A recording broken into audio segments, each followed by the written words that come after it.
Here we are. We're recording now. Oh, man.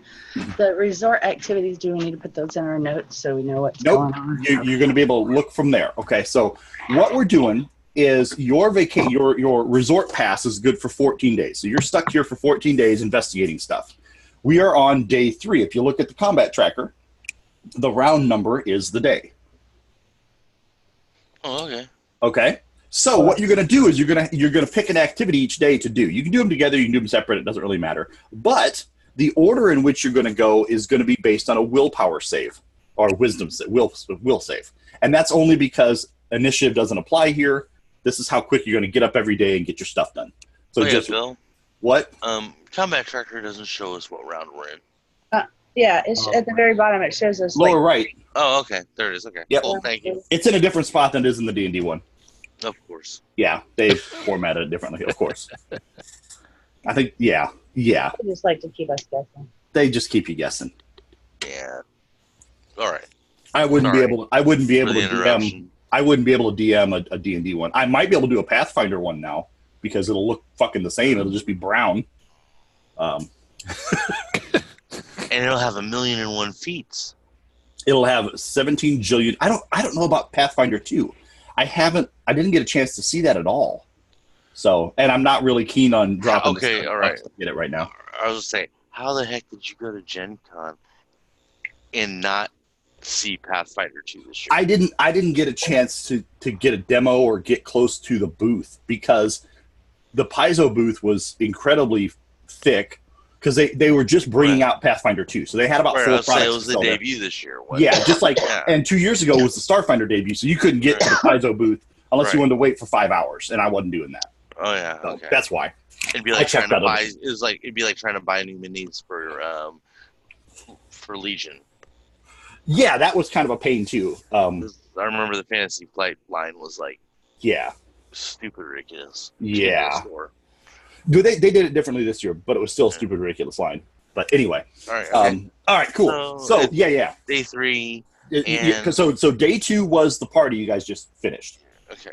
And you guys were, a little tipsy from that because remember they affected the oxygen, the gravity, and the liquor was really good. So will save. Will save. So everyone go ahead and make a willpower save, or a will save. And can I share somebody's screen? Mine's super cluttered. Yeah, mine too. You know what? I'm sharing yours anyway, Jeff. Okay. I'm going to make you a co-host. Okay. Actually, I think I got to make you host. Hold on. Make host. And then at the bottom of your Zoom panel, you should see something that says share. Yeah. Yep. Go ahead and hit share and then select your fantasy rounds window. Don't do it, Jeff. It's a plot today, and that's how they keep track of you. Oh, we're already tracking him, Jason. Don't tell me. Where is the will save? I'm in the plot. Okay, front page. It is front page towards the right. Oh, hold on. I got to get out of somebody's screen. Just my options. Yeah. Okay, now I need to get to my fantasy. Wow, you got a tiny screen. That's tough to play. I told you I was cluttered. Yeah, okay. I got it. I have an overlay still, I think, on here, and from what are you talking about? Zoom. Oh yeah, you'll have a little thing taking up a little bit of space. Okay, so I'm back to my regular screen. Where's that will save? Oh, is this it? Yep, from the main screen.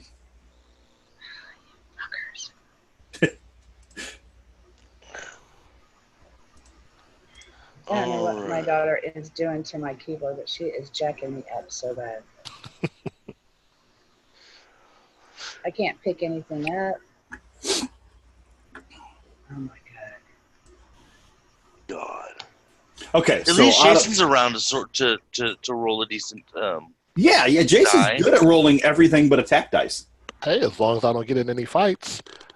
Hey. Hold on, guys. I'm going to have to go steal my son's mouse or something. Okay, no problem. Yes, mice do make it easier. A little bit. Wait, now, are multiple computer mouses considered mice? No, they're called mouses. No, they're not. No. I believe they are, technically. No, never will I call them that. Oh, yeah, you're not going to call them that, but If I have I've got- more than one computer mouse, then I would have like 2 computer mouses. And you'd sound like a Tom and Jerry cartoon. Fine. I get it. Or Rocky and Bullwinkle with the mooses. Yes. Oh, yeah. Well, I guess mooses is the correct term because they aren't. I will have to be wrong in that case. That's I You did know find what? out a few years ago that the technical plural for fish is appropriate if it is fish or fishes. Yeah. Both of those work. yeah, and octopi and octopode work. I just added octopode to my vocabulary. It's weird. There's and language is getting more fluid on that too. Yeah. And English language is getting much more fluid because it's used everywhere. So all sorts of stuff gets added that doesn't really matter anymore. My grandmother, my mom's mom, never pluralized anything. Really? Yeah, her vernacular, being Southern Illinois inbred, whatever, just didn't allow things to be pluralized. And it was kind of a weird, quirky thing, you know. Get the plates at the dinner table. No, you get the plates. We're not putting one person, and it's just a little quirky thing, and you could understand what she meant. Yeah. And that's the point of language, but it was just odd. Well, That's a good way to put it, though. Well, like on my mom's side of the family, they always have trouble identifying gender when they speak, like he, she, that type of thing, because that's not part of the Chinese language. Yep. Yeah.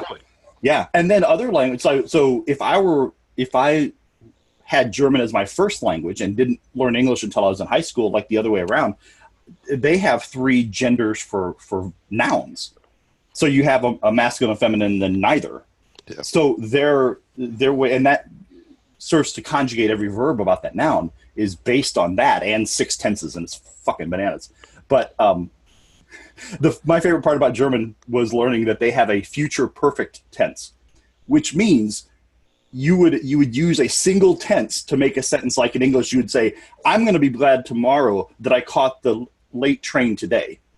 You would use one verb tense for that whole sentence. Why? And it's just to add another way to conjugate every goddamn thing. So, but yeah, there's a lot of things that are shaped by language, like you said, Jeff. If they don't have that, and you're right, it's interesting, but we can usually figure out the message, absent perfect grammar. Yeah, and I like that statement, Bill, that's the whole point. Yeah, the whole point of language is to get thoughts from one person to another one by the most efficient method that we know, which is vibrating air. And that's another thing that was brought up. I read this paper that the most efficient way to transmit data is visually, because we are our visual sense is our primary sense. We make a lot of decisions based on sight more than sound. Yeah. And sound is like our secondary sense, and then smell and taste would be the third one. So if we had an efficient way of transmitting information, it would be through holograms. We would generate holograms in front of other people, and that would move more data, because the whole phrase, "a picture's worth 1,000 words," you can describe more in a visual context than you can through language, because of the way our brains process all that stuff. That, and you get to make Michael Jackson live on stage again. Bonus. And Tupac, because Tupac doesn't live on stage anymore, and that's all I'm allowed to tell him. It's only people. I'm just saying, overrated. Overrated. I liked Biggie more than Tupac. I like Tupac more than Biggie. I understand his influence, and I get it. But and so I was never a Biggie fan back in the day. Yeah, see, I liked his flow better. I like the way he put rhymes together. Yeah. A lot of internal rhyming schemes and stuff like that is really innovative for the time. Yeah, and I like Pac's lyrics. But hip-hop has gotten so bad now that I think Biggie is a genius. A lot. Jeez. What the fuck is a Post Malone? I don't know. That's what would have happened if Peter Parker got bitten by a radioactive possum.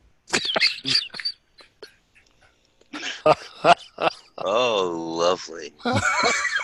The imagery. Oh my Yeah, god. yeah. This dude. But the problem is, some of his music is pretty good. I just can't stand him as a person, which is fine. I like some of R. Kelly's music too. I just can't stand him as a person. Absolutely. Hey, reminds me of my Jeep. You're what? It reminds him of his Jeep.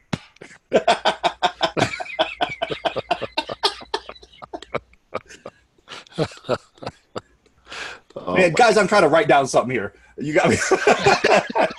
that was Jeff's fault. I'm taking no blame on that one.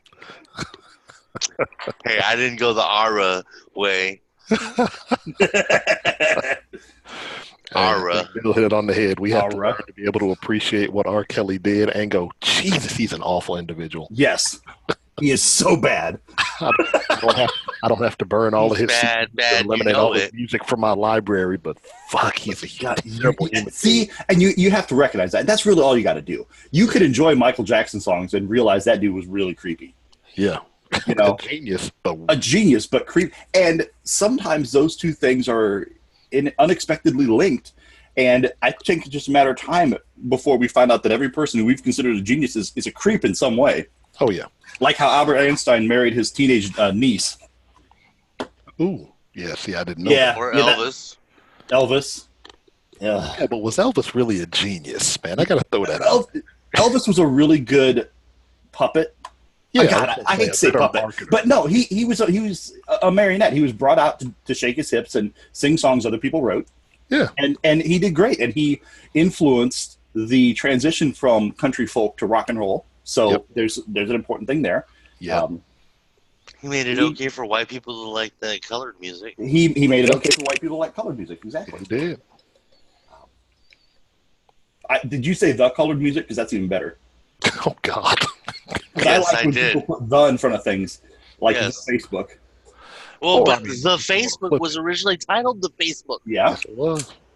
So to call it the Facebook is actually to be calling it the proper name. Well, yeah, but then people would get confused with the movie, and it's just not worth it anymore. I I prefer don't- the I don't MySpace anyways. I don't think people think about the movie, Jason.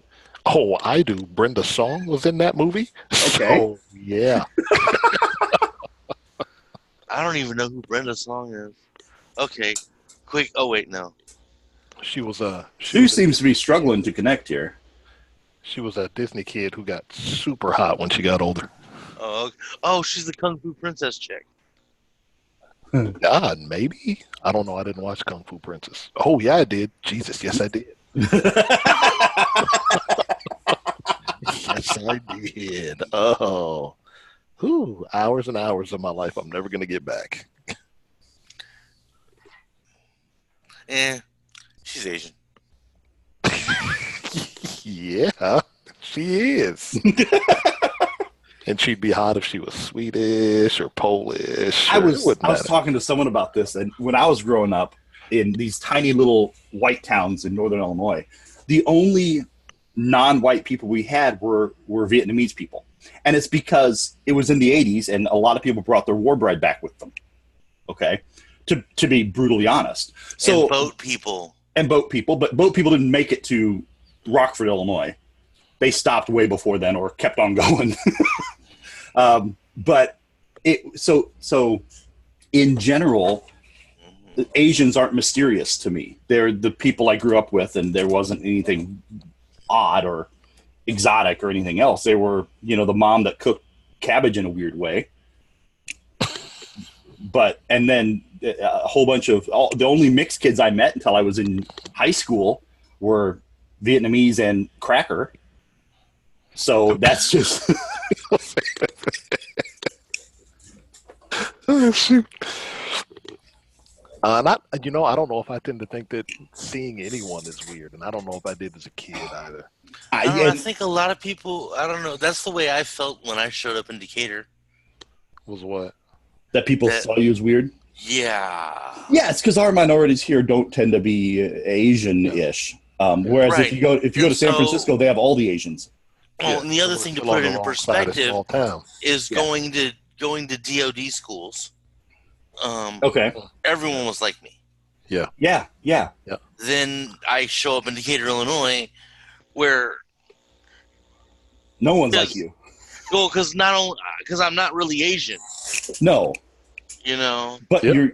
you're not white, Yeah. Exactly. and really that's Claim the that thing. Asian. Yeah. If- Claim it. Huh? Yes, you are. Claim that Asian. Yes, you are. Well, I am until I show up around Asian people. Okay, good point. Good point. All right. You win. You know, I go to my mom's Chinese church, and I'm the white dude. Who's your Yeah. friend you brought? They ask her.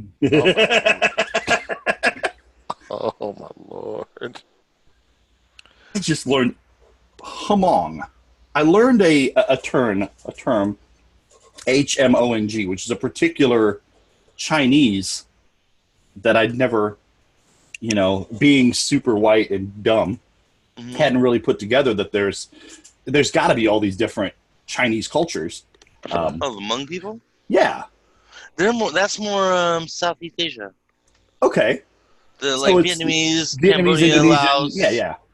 So Not Indonesia. More like Indonesia. not quite that south, huh? More mainland Asia. Like I said, Okay. like Jungle people. Man, is it bad that I think I heard that word actually on like the Grand Tour a while You back? probably have. what the Hmong people? Yeah. Is also Yeah. on Gran Torino. Ah. Oh, yeah. Oh, Those Okay. kids were all Hmong people. All right, cool. Yeah. Hey, Sue, I saw you just rolled your safe. Can you hear us as we're talking horribly? I didn't say anything about the Hmong people, just who they were. I didn't talk about their dirty skin or their stinky food or. Well, until that point, I You was know, gonna say, their overall lack of it, Fish was their pretty overall nice. lack of culture, and Holy shit. Yeah, I'm sure that movie's wonderful. what, Gran Torino? Yeah. You know what? Here, okay, I've got to share what I took from Gran Torino. Okay. All right, it's this beautiful movie about an old man overcoming his racism and becoming friends with a neighborhood Asian kid, and beautiful story. Okay, so you've got Clint Eastwood's character, who's the only white dude in this Hmong neighborhood. Okay. Yeah, grew up around them. He's the only white dude in this whole Asian. Yeah, that they kind of overtook the neighborhood. Okay. Yeah. Okay. Not overtook. They grew up around him. You say But overtook. hey, All we're in 2019. So- It's called Invasion. All right. That's Correct. culturally appropriate. That's true. All right. So, and I hate the term. I'm going to finish my story. So, Clint Eastwood has the only nice lawn in the neighborhood. And I didn't know that there was a stereotype of Asians and having bad lawns. But what I took from watching Gran Torino was, I'll be damned if my mom is the Chinese person in Piper Glen with a bad lawn. At the time, I'm living in Piper Glen, and I got retired white guys on both sides of me. That is Jeff's takeaway from Gran Torino. I'll be damned if we're the Chinese people in Piper Because Glen with a bad and you got to lawn. understand, Jason. That's his takeaway from Gran Torino because he has already accepted that old white men are racist bastards. That's not news anymore. That is true. We still get to see that everyday indicator. That's Well, no, we won't even call it. It's not an all white man thing because it's all old people thing. Regardless of all old people are racists. Hmm. Like right. like the old black dudes who want to complain about Jeremy Lin growing dreadlocks as cultural appropriation while they got kanji tattooed on their neck. Okay, fair. All right, we have Sue back, but she's only in the chat. We're not going to be able to hear her. So she did roll her will save, so we have an initiative order. All right, Gyarados. Yep. You're the highest here. So in that document, the resort activities, go ahead and take a look at that because there's a few things you can do each day, and some of them cost money. Some of them give you chances to do things. You can. One of my favorites here is all the way at the bottom. Hit the gym and get them gains. Oh, that's Jason right there. Why did you have to put that there, Bill? Now I have to choose that one. I was reading it just as you were talking about it. Now I have to do that one. Yeah. I can't Now, do any others. yeah, and again, it's risk reward. But if you succeed in those three, you gain an ability score increase in strength, dexterity, or constitution, up to 20. So you're not going to make your strength. Oh, no, I don't think you're at 20. No, I'm not. No, you're not. So yeah, you can get them gains. Sorry to put that at you, but Oh, that's cold-blooded. Thanks for appropriation. what appropriation? I'm not Austrian. No, I'm good. Anyway, do you want to do that while everyone else looks at what they're going to do for day 3? Yeah. All right, cool. All right, roll a fortitude save first. Fortitude save failed. Good. Roll a reflex save. Oh, Lord. I just crushed myself. Oh, that's a bad reflex save. And how about a will save?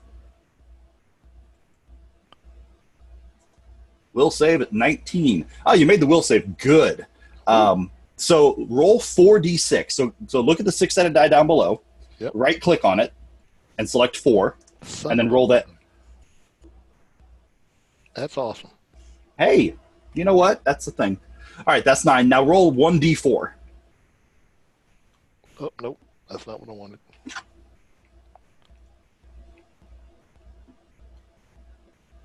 So 10. We're going to reduce your. We're going to give you 10 fatigue and damage. Ooh. All right, that's it. That's what's up.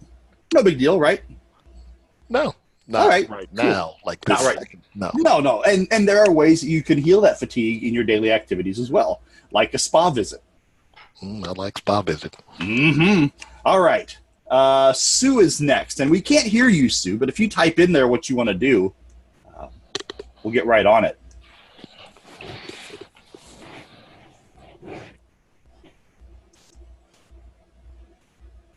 Oh, I'll get you those activities. Sorry about that.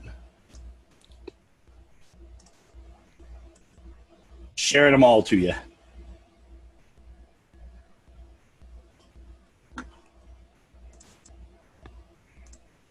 All right, you're good there.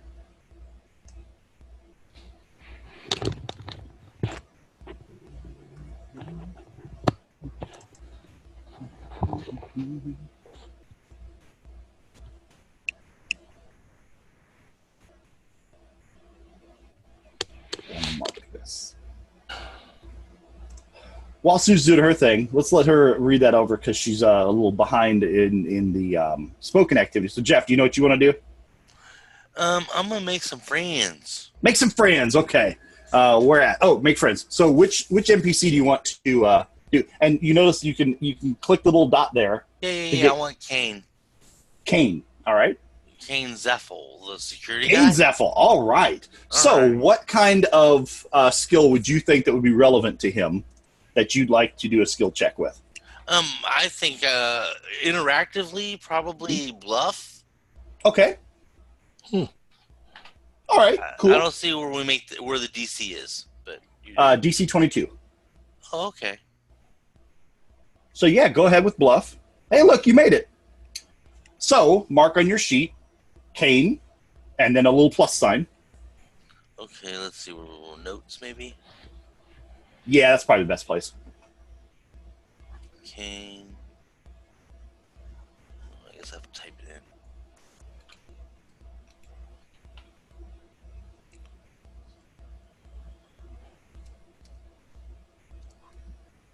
Bliss. There you go. All Cool. right. So you are now, when you interact with Kane on any other purpose, you get bonuses. Your DCs are starting to lower, and you'll get other things you can do. In fact, I'll just give you a D8 die when you interact with him to add to your D20 roll. Ooh. That will let you do any sort of interpersonal skill with him. So that's how you make friends. Awesome. All right. Hey, Sue. Pickup game. All right. I like it. Game of chance or a table game? Table game. Are you going to cheat or are you going to play honest? Depends. So you're going to use a bluff check if you play honest, and you're going to use a sleight of hand check if you're going to cheat. So which one's better for you? Wow, talk about metagaming, right? Man, no kidding. Bluff is a little better for you. Yeah, bluff. Okay, so go ahead and make a bluff check. Oh, actually, first take 750 credits off of your sheet.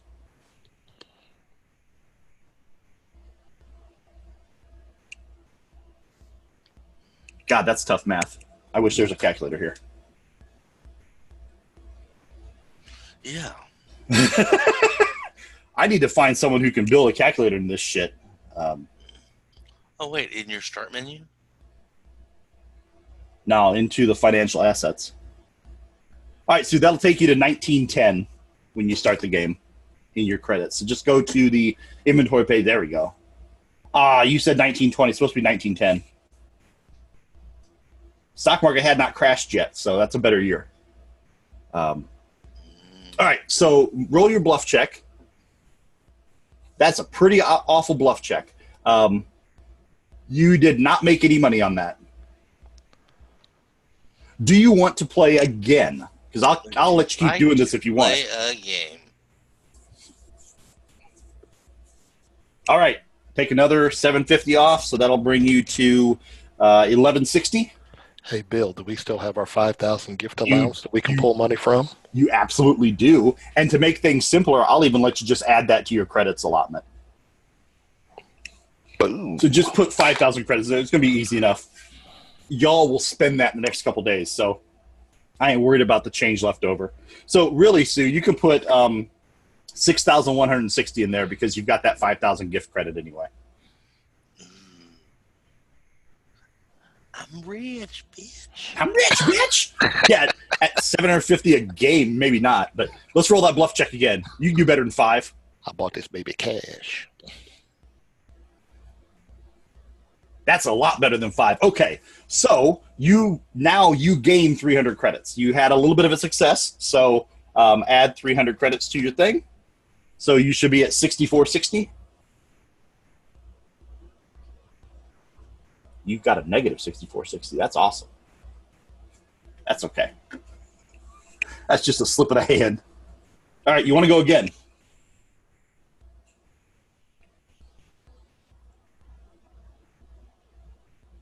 All right.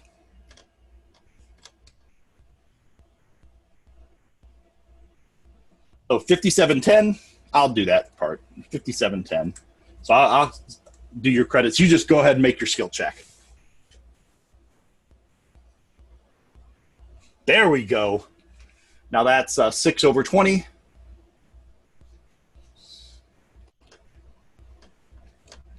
So you make 900 here. I'll do your totals. You're back to 6610.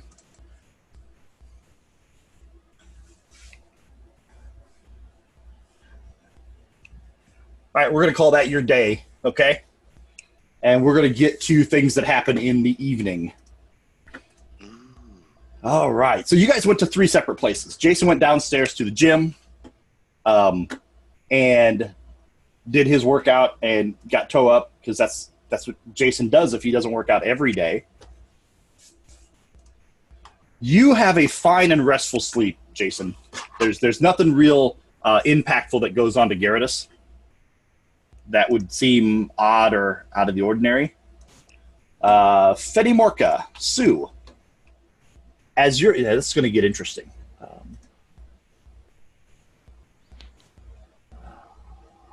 got to read for just a second here. You notice that as you sleep, you have visions of fire and you have a disturbing nightmare about the station itself catching on fire and you running through these burning hallways trying to get out. And when you wake up, I'm going to add a couple things to your character sheet here. Where do I find that?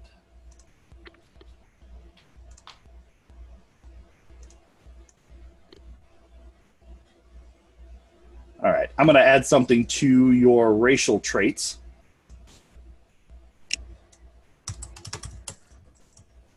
You now have cold resistance 5. So we have to add that to your armor here that you wear.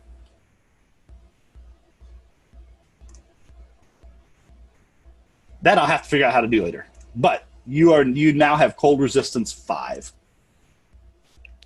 But your charisma dropped by 1. Because you're kind of gross looking. Although it was a dream, you still feel and you still act like there's fire everywhere. You can feel that the temperature in the station is higher than it should be. So while you're here, things are, you're really bothered by the station itself. Everything's too hot. Everything's going to be on fire. You just have this feeling surrounding you. Jeff. Yeah. Yeah. You have a weird dream too.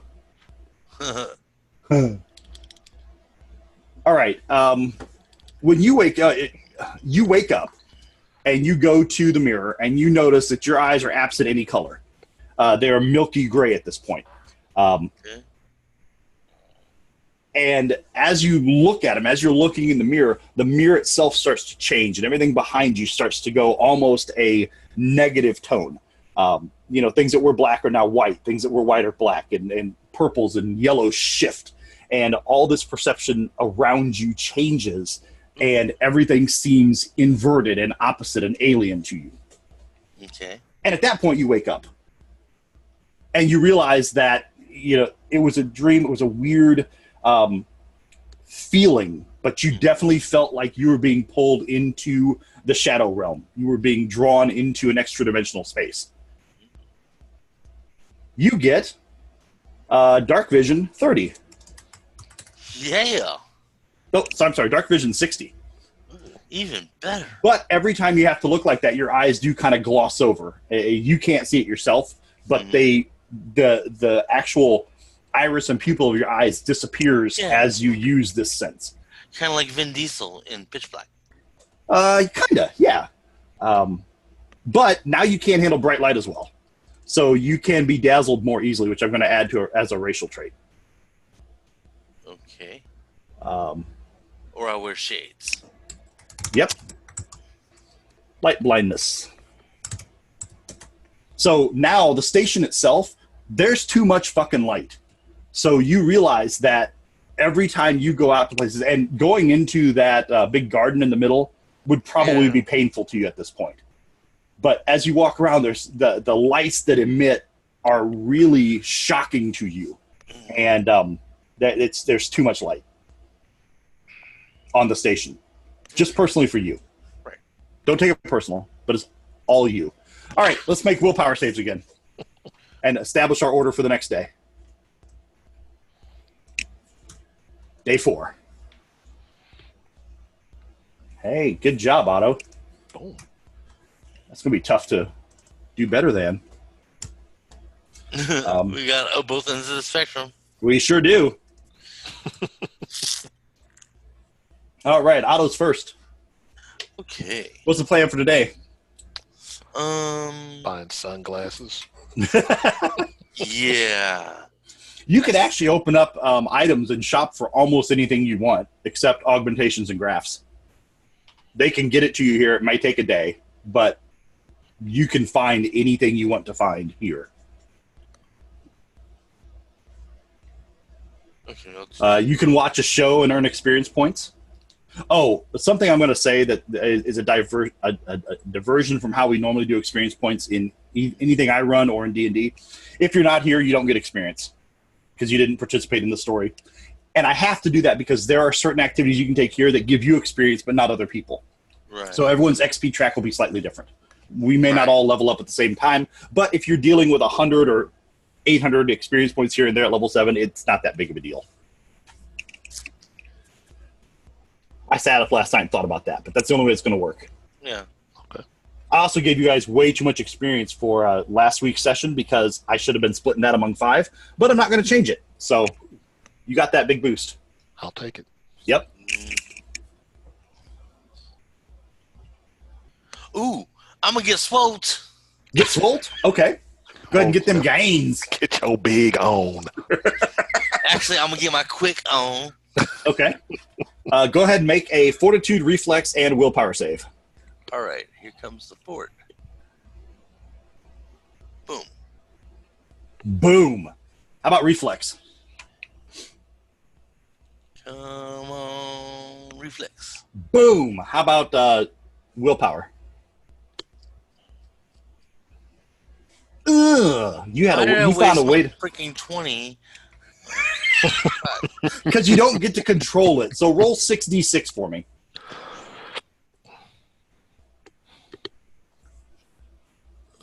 You just gave yourself fireball damage. Hey, my 6 is gone. That's not what I want. Oh, there is no 6. Roll a 5 and then a 1. Okay. Yeah, they don't have a 6 there. All right, and then one more. See if we make this an even 20. Nope, 21. Blackjack. Okay. All right.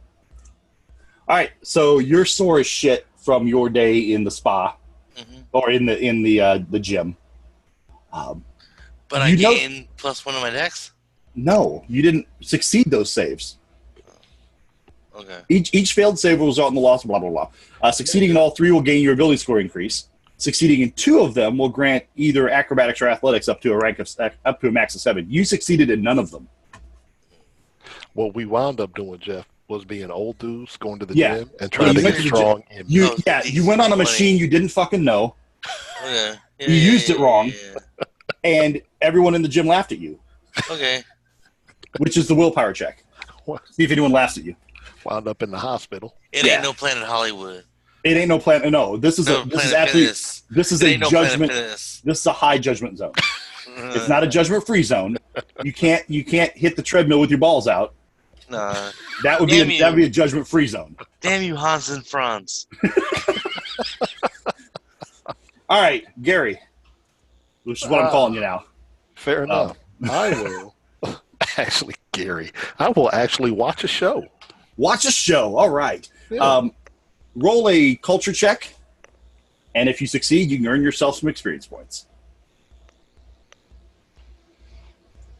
That is close. You know what? Because we, in general, suck at checks, I'll give you half the reward for that. Hey, fair enough. All right. Got yourself an experience points. You enjoyed a show talking, and it was the Starfighter equivalent of Die Fledermaus, and it talked about a guy who's actually a bat at night, and it was pretty uplifting, and you thought it was neat to find an actor who actually had wings to portray the part of a creature with wings, so you feel empowered now. Bravo! Bravo! All right, Sue, what's your plan for the day?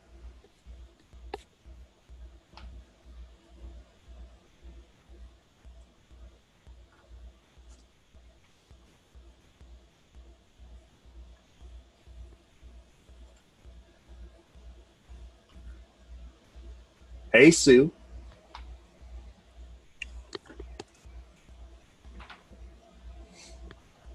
Are you still there? I see you on the Zoom, but I don't, obviously we can't hear you, so. I think I still have you. Oh, see a show as well? Okay, go ahead and roll that culture check. You may have gone to a show with Gary and saw the same thing. Yeah, maybe they had a Solarian discount. Hey, yeah, they gave you a discount because you guys have wings. We did the 2 for 1. Yeah. 2 for 1. That and chicken in the dining hall later. Well, I mean, it's bad enough they make you buy 2 seats, but.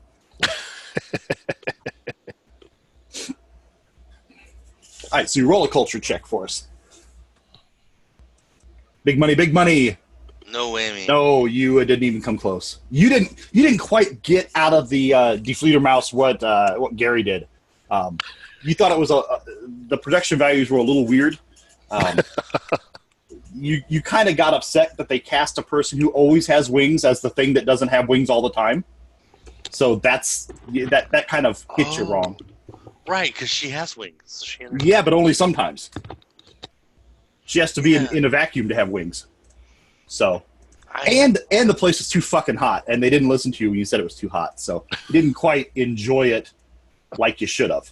That's the way to see a show. Sweaty and uncomfortable. Yes, and just not understanding the not understanding why they cast a white lady to play the Kung Fu Grandmaster wizard dude. I don't think we can count Tilda Swinton as a lady because she's non-binary. It's non-binary, whatever. Agreed. But I got more upset about Scarlett Johansson getting cast in everything. Whatever.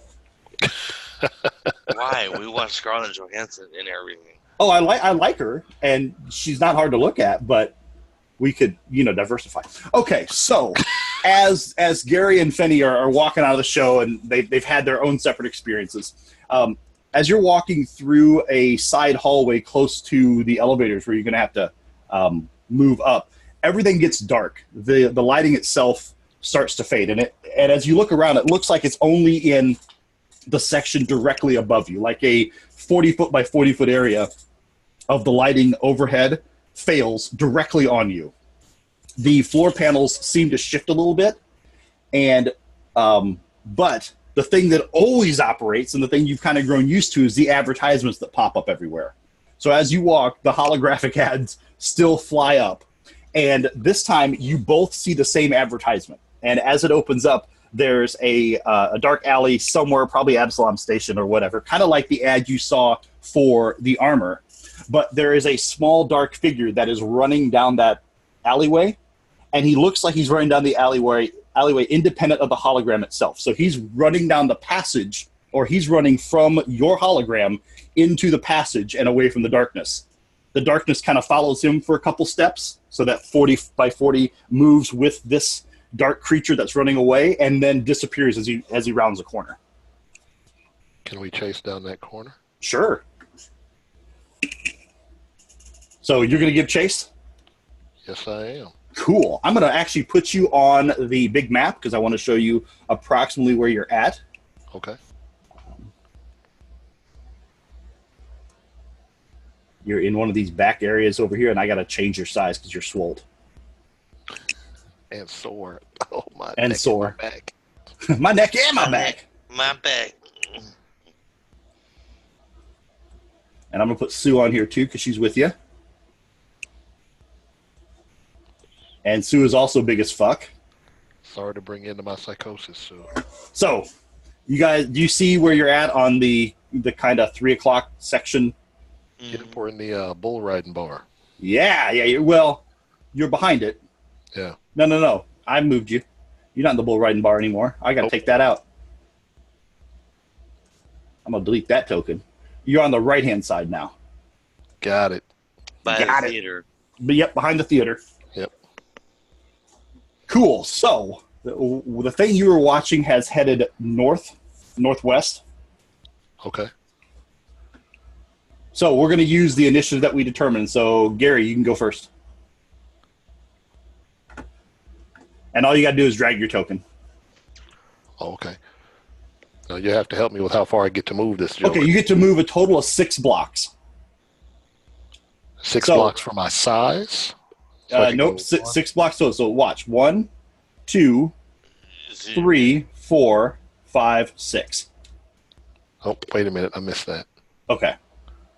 Because it doesn't show each step. 1, 2, 3, 4, 5, 6. I moved the wrong thing, but no, that's okay. You get the idea, right? Yeah. All right. I'm back in a second. Cool.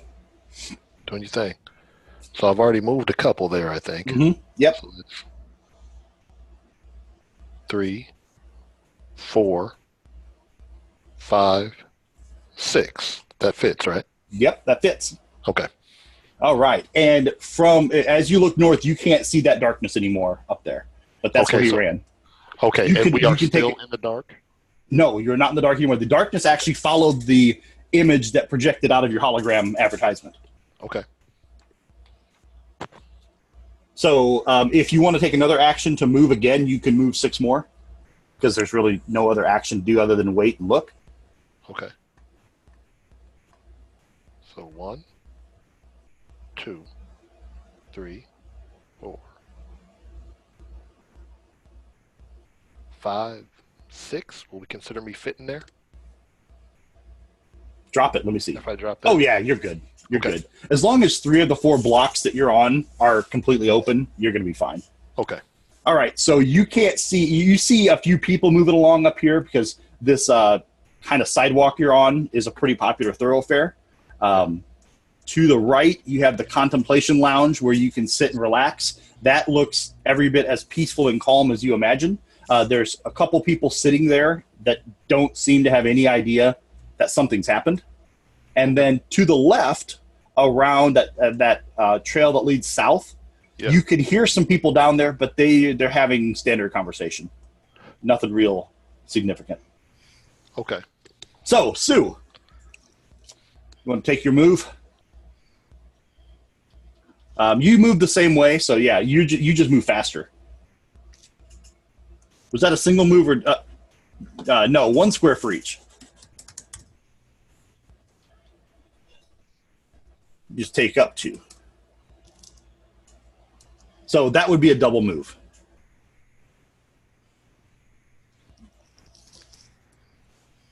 I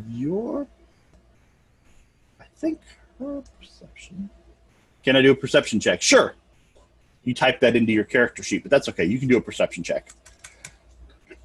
In fact, I was hoping you would.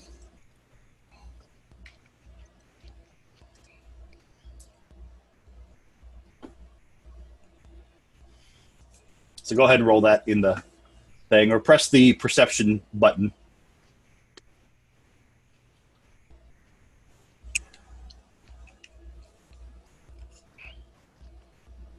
Ooh, that's a good check. Okay, I'm going to move you a little farther forward to make this make sense. So as you get to this edge here, what you see is the 2 people that are in contemplation, which is the kind of light blue spot to the right. One of them seems to be trying to remove something from his body. He's brushing things off of his body as he sits in as a cross-legged position with his eyes closed, kind of trying to zen out on a carpet there. But he is having a nervous twitch, which Jason didn't pick up. The other one is mumbling something that you can't quite hear from here, but he's talking to himself pretty intensely. But they are in a state of relaxation, although neither really looks relaxed, but they're not fighting each other or anything else, so they're just being a little weird. But your hologram guy is gone.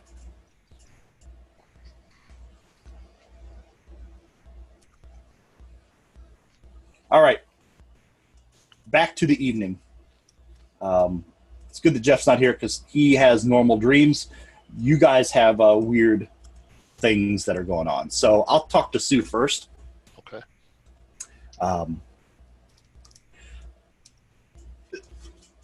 Your dream tonight, Sue, it's about lifelessness, and you feel as you're sleeping that your essence, your soul, your whatever, has left your lifeless body. You can look down and see yourself laying on the bed, not moving at all, apparently not even breathing.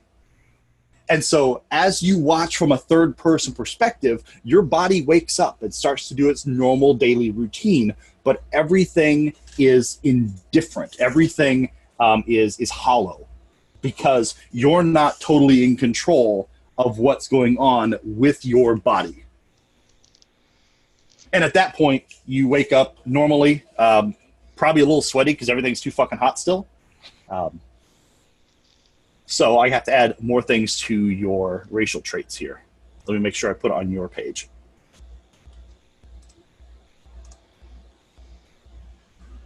If you guys haven't figured out what's going on, I'll explain it when Jeff gets back. Okay.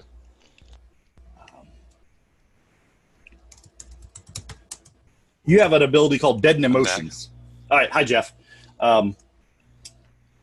So Sue just had another bad dream, and I have to put some things in her sheet here that will allow her to understand what's happening. All right. Whoops. Let me add it correctly. Let me put it on here. Come on. Oh, fuck. Stand by. I have to realize that I'm using a Windows emulator on a Mac, so things don't copy and paste correctly. Yeah, I get so used to Command C to copy and Command V to paste that I have to use Control here because it's a Windows emulator. Right. And it's just weird to me.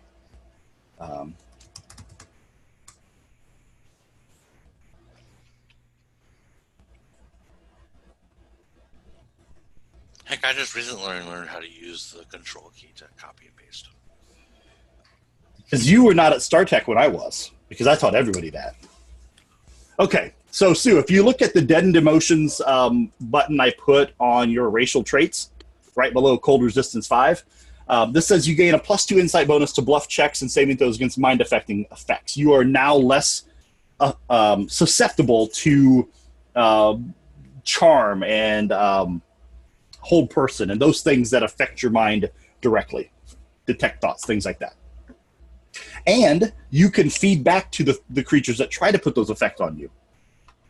So you have understood how your essence is separate from your physical form, how you can separate your consciousness from the brain that holds it temporarily as you need to.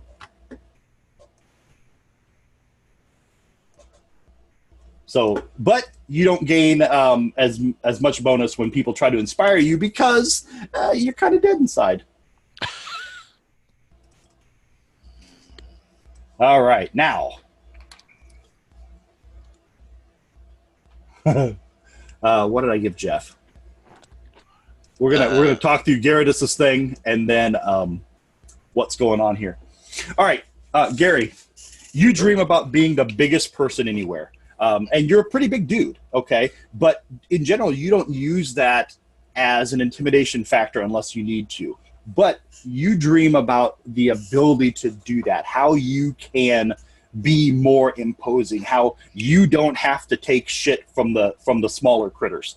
And you get to become excited and really happy about the idea of scaring people, about how to use your intimidation factor against people. So we're going to give you a racial trait called frightening, or frightful rather. And let me go ahead in here and put that down.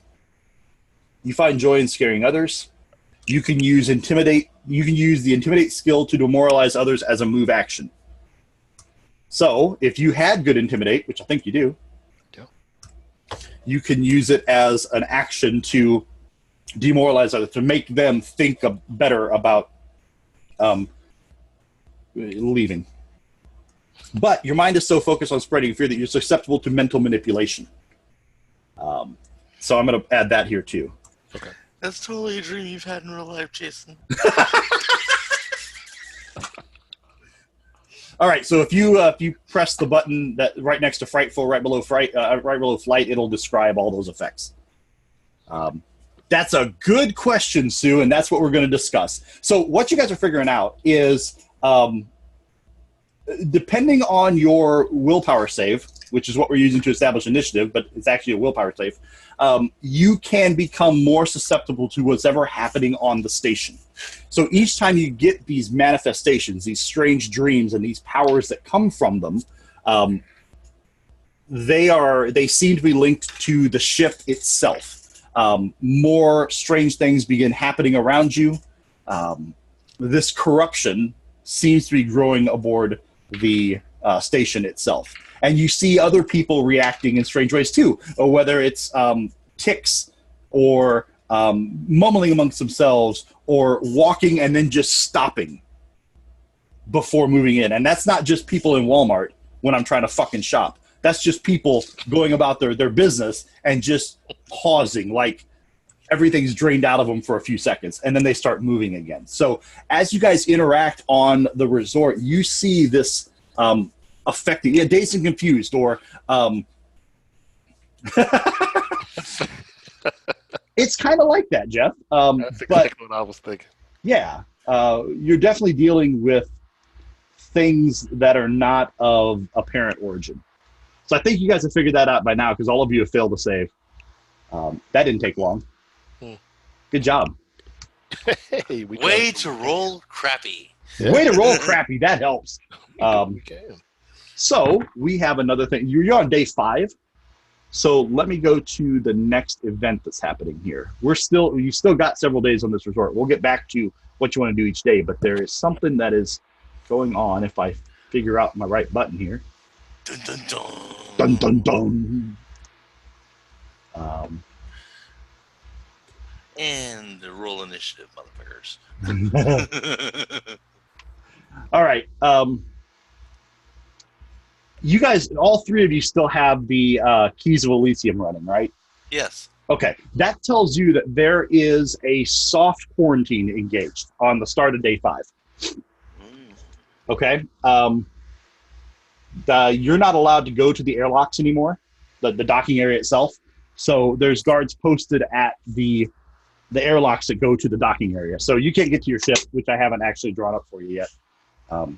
So that's off. No, I've got one. I just haven't put it in fantasy routes, fucker. Grr. Well, if we were playing in person, I'd have it already. He'd already have it, and it would look trick. It'd be with dude. interchangeable panels and things like that. Oh yeah, it'd be awesome. It'd be all magnetic, and your figures would stick to it, Yeah. so that when you have a jittery person like Jason Campbell, he doesn't knock everything over, or a jittery person like Bill Ballvance doesn't knock everything over. Yeah. All right. So you see what the security specialists look like. The kind of rust-colored robes and armor. They are armed. That's something you haven't noticed before. Now, you guys are allowed to walk around with small arms and stuff, and at this point, they may even let you put on your heavy armor because everyone's kind of on edge, and even the security guards that are posted there seem to be bothered a little bit. So, yeah, you'll notice that the area right north of the green fields, all the way at the top of the main floor map, there's guards posted there in a couple waves. So you have to talk to them to even get in the hallway. And then beyond that, they're posted up at the airlock.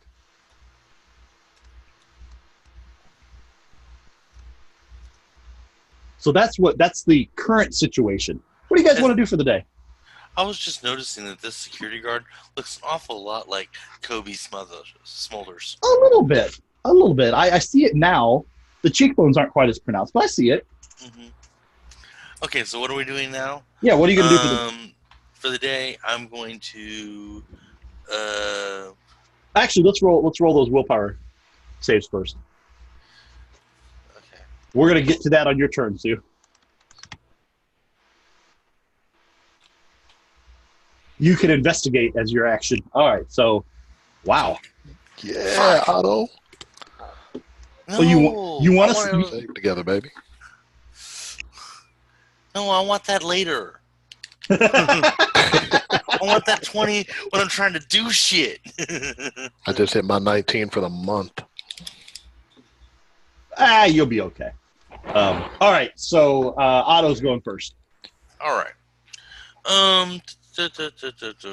Now, if you can think of things you want to do that are not on this list, let me know. Sue's going to investigate using and detect magic and stuff. I think we'll get to her. Sleuth around. You're going to snoop around the lower level. Yes. All right, let me get you a map for the lower level. And, well...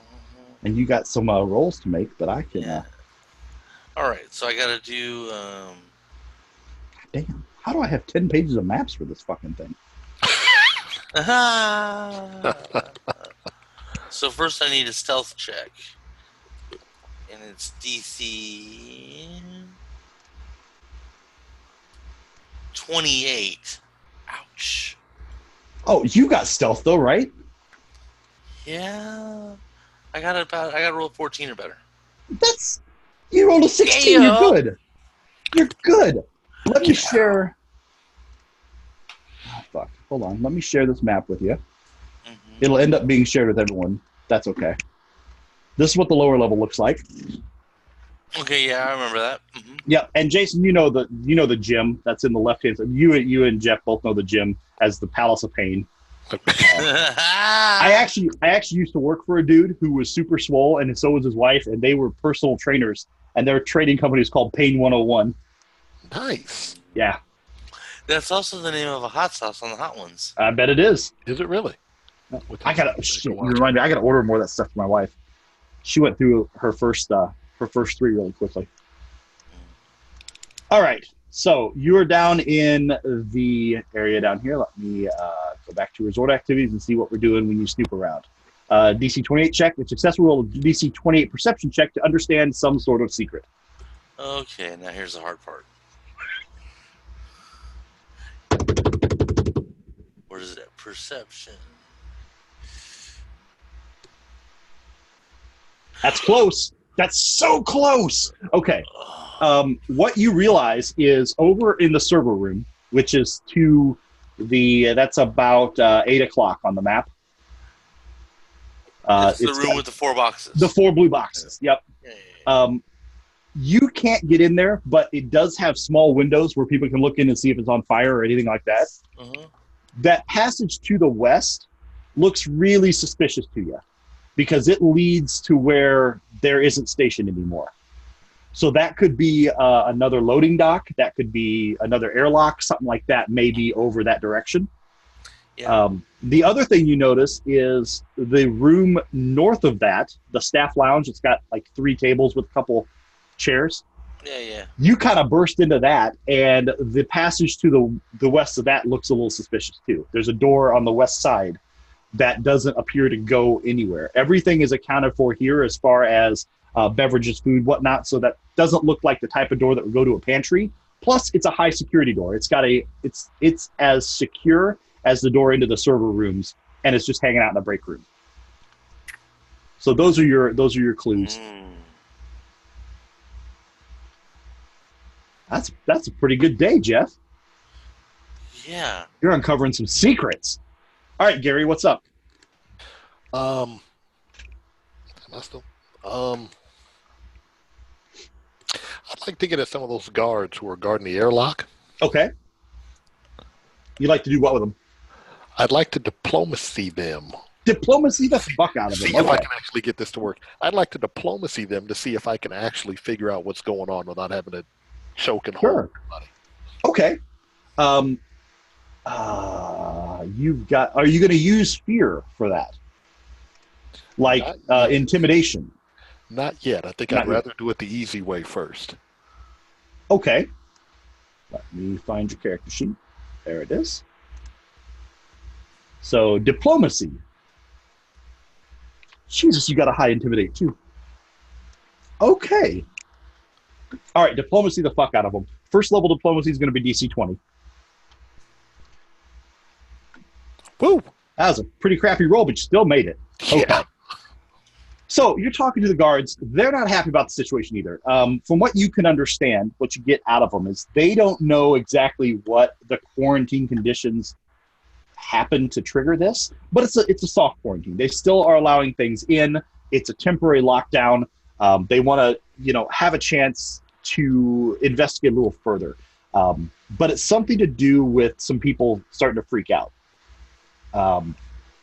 But they don't know the real source of it. They're just doing what they're told, and they're not super happy about it. Do you want to probe deeper? Yeah, I do. All right. Next one's going to be a DC 24. That's a much better roll, and you made it. Yeah, you got it. Okay. Yeah. Man, I'm starting to run out of room on this screen, too. That's pretty possible. I need to buy another one.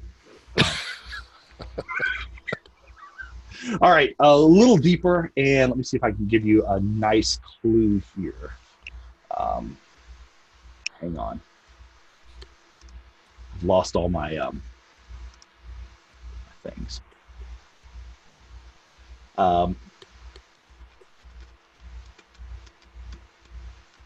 Okay, the guards they are unable to let you pass.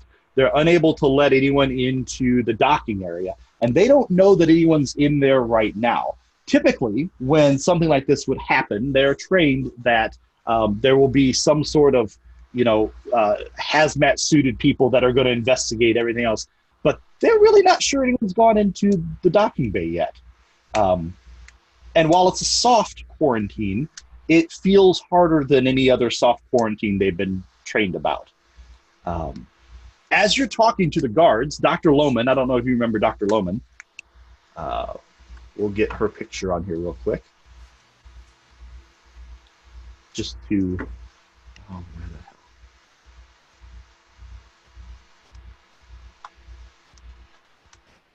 All right, Dr. Lohman. This chick. As you're talking to the guards, she shows up. She looks exhausted. And they say she'd be the one to answer more questions about the quarantine because she's the one that had to order it. Okay. So as she's walking by looking dilapidated and worn out as hell, they kind of call her over for you. So yes. This one, if you want to continue, is a DC 20 sense motive check. That's going to be a little tougher. But yes, I want to continue. A little bit, but... Ooh. Okay. You're absolutely certain that her motives are 100% legit. Nothing to see here. She's just tired. She does let on that Philip is faring poorly. He's got some mental and physical exhaustion. So he's, she's heading to his quarters to check on him. So she really can't talk for long. But yeah, you sense genuine concern on her part. Okay.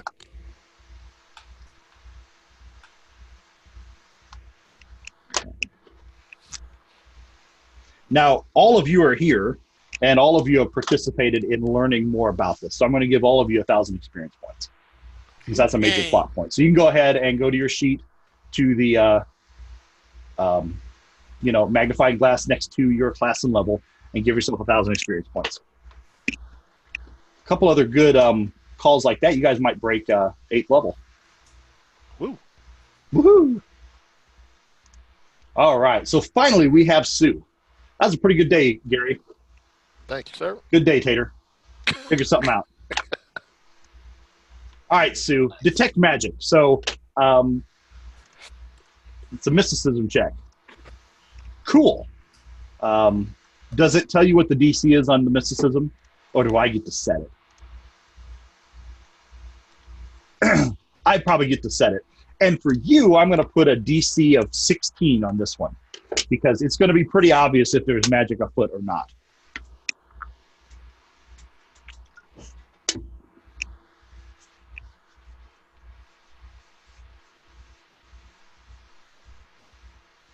So if you want to go ahead and roll a mysticism check, we'll didn't quite make it. So, but you're getting close, and I'm getting really into nuances of die rolls. So you don't detect magic. So magic, supernatural stuff is not really something you're finding up on the main level at all. Everything seems to be pretty bound to reality and more technology than actual magic, at least on this level. I suppose I'd let you try again downstairs in the sections of B-Deck that you can get to without sneaking around, like the gym and the spa. So if you want to roll one more check for me, same DC.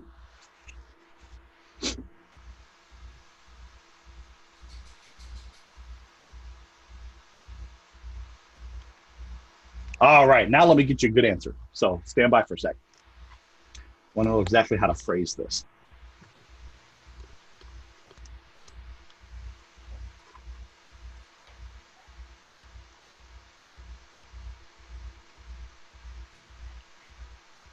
Hang on here.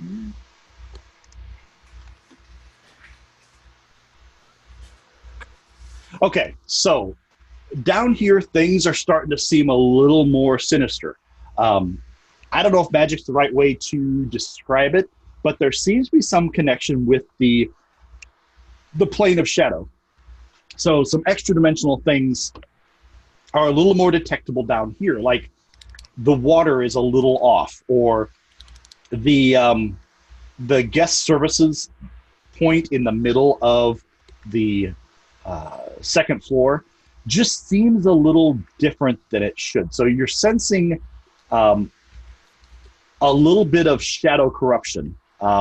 We might call that magic because it's not technologically based, but yeah, and it's definitely more apparent down here than you could have detected upstairs, at any rate.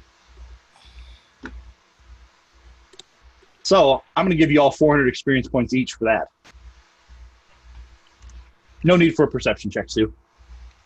It's beyond this plane. You're not going to be able to perceive it on the first or second level other than your detect magic abilities. But yeah, go ahead and add 400 experience points. That's a good bit of information as well. Where do we have these? All right, and then Sue's going to have a bad dream tonight before we go to day 6. Given that the station is too hot, fuck, I don't want to do that. Yeah, I'm doing it. I'm going to do it. I'm going to follow. Oh, wait, no, that's Hold on. that turn seemed negative. Okay, the station's too hot, and you do your perception, and you've talked with the boys about this as well. You know that there's some shadow influence happening. There's something with another plane of existence that's going on, that's at least crossing here, whether by accident or design. Your dream kind of carries forth the one you had the previous night about being disconnected from your body. So not only do you feel like you can disconnect from your body, but you can actually make your physical form insubstantial. You feel like you can move it with your disconnected brain. You have a little more control over it, even though you're not there. And you can manipulate it, or you feel like you can manipulate it, so it's not even physical anymore. So for short bursts, you feel like you can make your physical form become ghostly and insubstantial. So that's your dream for tonight. And to reflect that, I'm putting another thing on your abilities. You're just adding the manifestations here.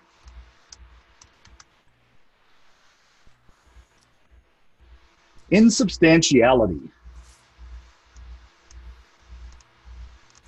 So you now have a 20% chance to treat a critical hit as a normal hit, allowing you to ignore one critical hit's extra damage and critical hit effect. Unless it affects incorporeal creatures, then it's normal for you. So you have the ability to temporarily make your form non-corporeal to avoid critical hits. But that works against you in that allies who try to hit you with beneficial spells have a 20% chance to miss you with it, because you're so tuned into harnessing that ability to disconnect from reality that you can do it beneficially, and sometimes you do it accidentally, so that you don't get a healing spell or something like that. So that's your insubstantiability. Sounds like the twins on the Matrix. Kinda. That, you know what? That's a good way to describe it. She doesn't quite have that level of control yet. Yeah. But maybe. All right, we're on day 6. We've not even gone through the first week yet, and shit's getting real. As you guys walk around the station, you find more and more instances of just high tensions. People that should be enjoying themselves, that should be relaxing, just seem to be on edge. People who are shopping in the markets will get upset at waiting in line for just a few seconds, or little things like that. You've got these little gardens all around, like the Painted Forest playrooms that are these small clusters of green in the thing.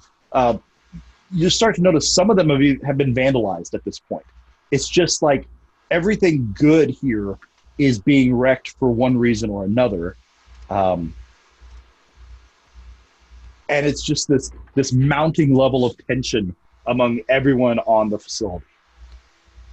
Isn't this a night, or isn't this stay that we're on basically for VIPs, and the VIPs are tearing shit up? Yes, VIPs are tearing shit up. Every person here is important to somebody outside the station. Yeah. You've heard that a couple members of the Buzzblades have even been locked up for violence so far, just by they're aggressive. It's like being on a small liberal arts campus. A small liberal arts campus where someone spiked the MDMA. All the rich kids are going. Someone put a little bit of PCP in the MDMA, and now they're getting angry. Let's roll those willpower saves. Establish our initiative and corruption. Gary, 12. It's going to be nice. Fenny, 11. You can't roll this save for shit. Otto, 16. All right. Gary, I've assigned them wrong because it moves every time I do it. All right. So, Otto, what are you going to do today?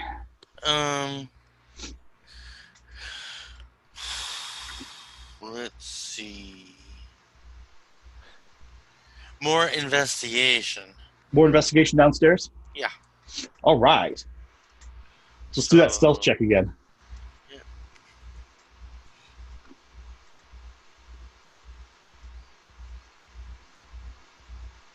Oh no! Oh I've been no! discovered. You've been discovered. You're going to lose your action for the next day by spending it on watch. You're being watched very closely by the security team. So as you're trying to sneak through those places, you get immediately stopped by very edgy or on edge security people who are going to track you for the next day. Mm-hmm. All right, Gary, you're next.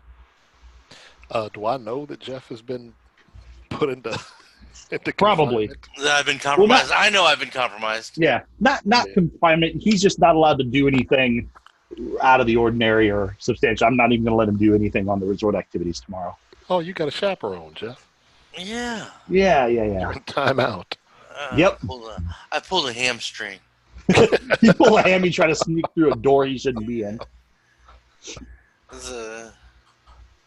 All right, so you know he's been compromised, but he's not arrested or anything yet. So Just I'm going to call go me ahead. I'm going to go ahead and think I'm going to visit the spa for the day. Okay, so restore all your stamina points. I'll just take care of that for you here. You get all those back. Cool. Boom. In the spa, the most relaxing place here. You run into one of your NPCs. Hang on a second.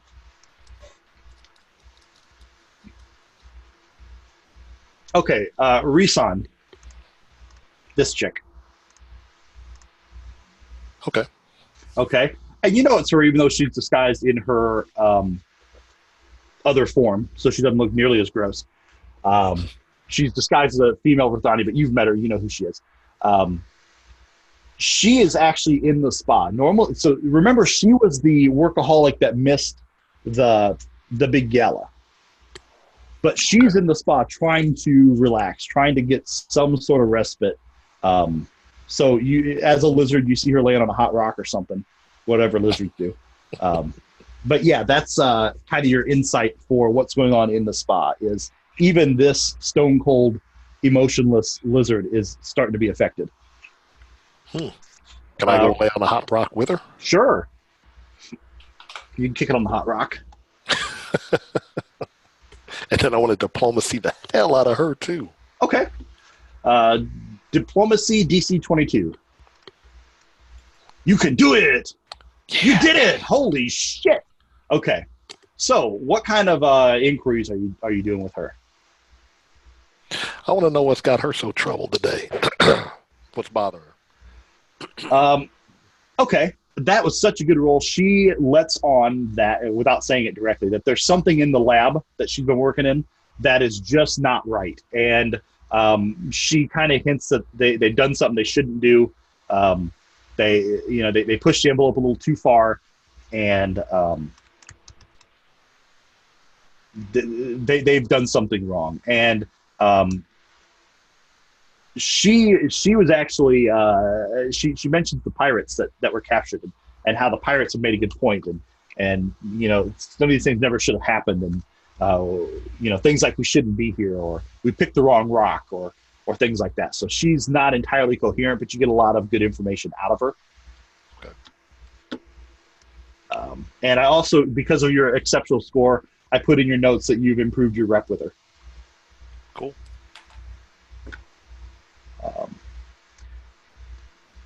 That's important too. Everyone take 150 experience points. You're starting to unravel this story. I like it. I'll award you XP for getting to the bottom of things. And that's 150? 150 for everybody.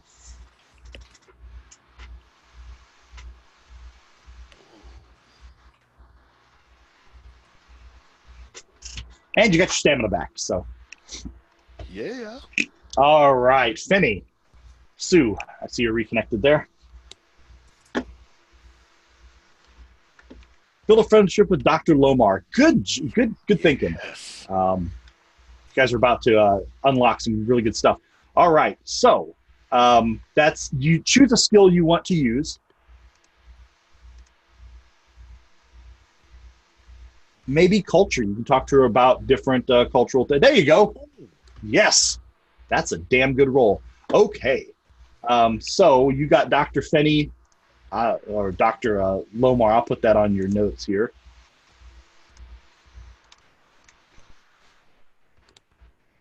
You got a plus with Dr. Lomar.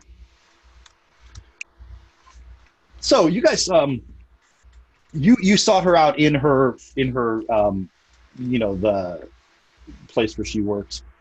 The term infirmary is leaving me right now. So, but you actually you find her and you chat with her about the situation, and you can tell that she is disturbed by what's going on. She legitimately has no idea what's happening. So it's not a grand conspiracy from her or Risan or anyone else that's driving this, but she's concerned for the health and well-being of the guests.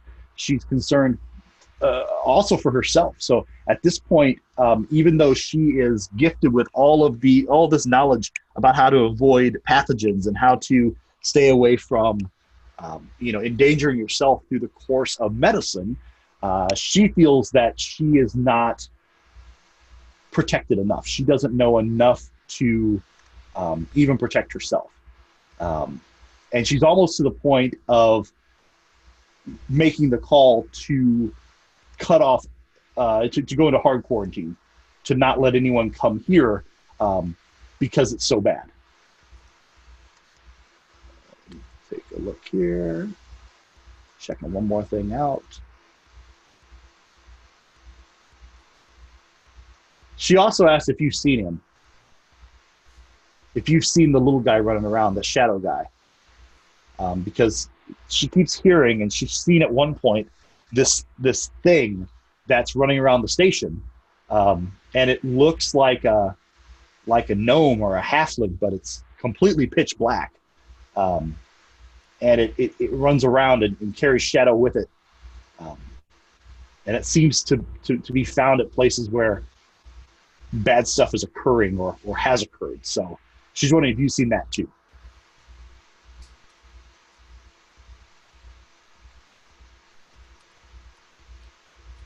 And you have. You guys chased it.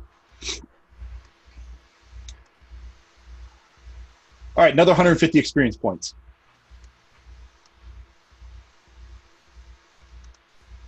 That's the guy, Sue. So she feels better that she is not the only one, that this now seems to be more relevant and more practical because other people are seeing it. So you made her feel a little bit relieved that she's at least not going crazy, even though everyone's probably going crazy. So before we get to the evening, any theories that you guys have about what's going on? And we can talk out of character here too. Just as players, what appears to be happening? Yeah. We're getting possessed by the Shadow Realm. Okay. That's a good theory. Anyone want to key off that or have a different idea what's up? No, that was going to be mine too. It's not Okay. quite magic. It's It's not not. quite It's extra, science. yeah, it's extra dimensional in some way. Yeah. Why would it be on this particular area? What could be here that's significant? Or do you think this is happening everywhere? Like the entire solar system is being affected? No, I don't. Okay. Precious elements here. So Finney brings up a good point. Sue brings up a good point about precious elements. Do you guys remember the history of this particular Yeah, asteroid? the dwarves mined it all out already. Yeah, the dwarves mine the shit out of it. So there's a bunch of hollow spots inside. And then what else is significant about the history of this? Zombie apocalypse? Nope. How about the last owner? Oh. Or the last 12 owners that it kept Yeah, I was gonna shifting say, That hands have all real been quick? shell Yeah. corporations. It's being moved around. Yeah. So they're somebody, not all shell corporations. some may not be. It's hard to tell. Shell corporations are notoriously difficult to track down. Yeah. Either it's shell corporations or you have people that buy it, move in, and then leave in 2 weeks and sell it again. Do the Eddie Murphy thing. Oh, this house is beautiful, baby. Too bad we can't stay. Oh, Yeah. Amityville style. It's built on an ancient Verthani burial ground. It's haunted. We're out of here. That's what that's what Sue says. Yeah, that's kind of that's a good assumption. Where's Scooby? Ruh-roh, Shaggy. Speaking of which, let me go make a big tall sandwich. Get some Scooby snacks. All right, so I think you guys have got a good couple feelings about it. So we'll go through one more night here, and you all failed, so you all get another phantasm. Yeah. Yeah. Spooky dreams, blah blah blah. Let me get you your shadow manifestation and move on with it. It's Old Man Jones. Yes, the guy who runs the haunted amusement park. Damn it. He'd have got away with it, too. Man, if it wasn't for those kids and that dog. Okay, you three have a dream together. So as you're dreaming tonight, you are in the presence of each other. And you're in a torture chamber. You guys are hauled up, you're hung up by your wrists, and you are being tortured. Skin flayed off, fingernails pulled off, all that kind of stuff. And you're feeling it. You feel sweat forming at your brow from the pain itself. And so you get this impression that, and they're just torturing you. They're not asking you any questions. There's no purpose to this. It's just cruelty that's being put upon you. Throughout the course of this torture, which seems to last forever, but probably only goes a couple minutes, you start to become comfortable with it. You start to become less stressed about the continual pain. And it goes from this searing pain to an annoying pain to a mild pain to almost a numbness. And from this point on, I got to add a neat note to you here. The lines between pleasure and pain have now become blurred for you. So you've gone straight into Hellraiser territory. Thank you all for failing at the same time. That was great. So You're welcome. Pain Refuge is the ability I'm going to add to you. The first time you take hit points of damage in a given combat, for one round after that, you can roll attack rolls, saving throws, and skill checks twice and take the better result. So you get better at things once you take damage. The first time in a combat that you get hurt, nope, don't need a roll, Sue. Comfortably numb. That's a good way of looking at it. However, you increase any damage you take by amount equal to the manifestations you have. So as you take damage, you take more damage. You're just not affected the same way by it. And that has to be hit points, not strain, or not stamina points. So when you actually get to the point where you take real damage, you shrug it off the first time and actually get a bonus on your next round's actions from that. So let me drag this over to everybody. Pain Refuge.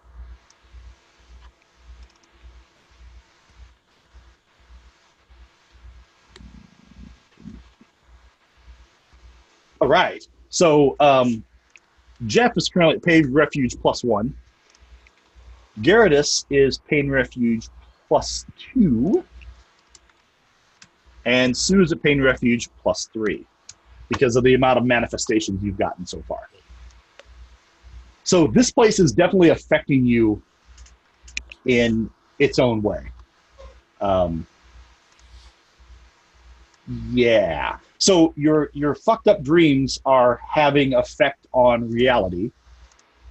It's carrying over effects to you that are altering your character on a foundational level.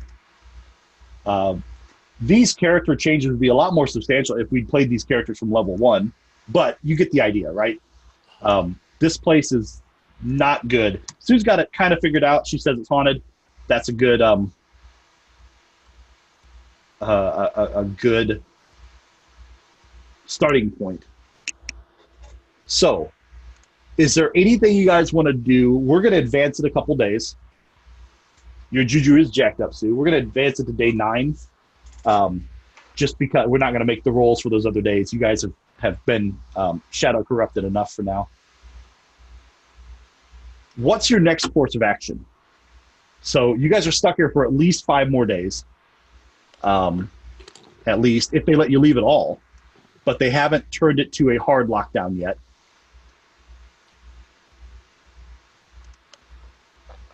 Hold on here. Oh, I got a good one for you. We're going to go to the 10th day. And you guys are completely stressed out. You have been through the ringer. Your emotions are frayed. Sue's not even connected with her body anymore. So you can buy crystals and holistic medicines and stuff, and your chakras are real fucked up. So you guys... we haven't gone shopping yet. You haven't gone shopping yet, but you're going to end up in the Boundless Sunroom on level B,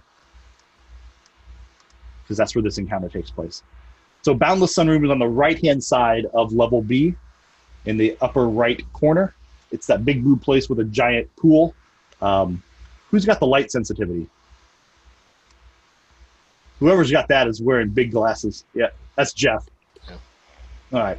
So, yeah, you've got your heavy sunglasses on, but you guys are trying to align your chakras. You're trying to get affiliated, and you're realizing that being separated isn't really helping much either. So, so let's get together. At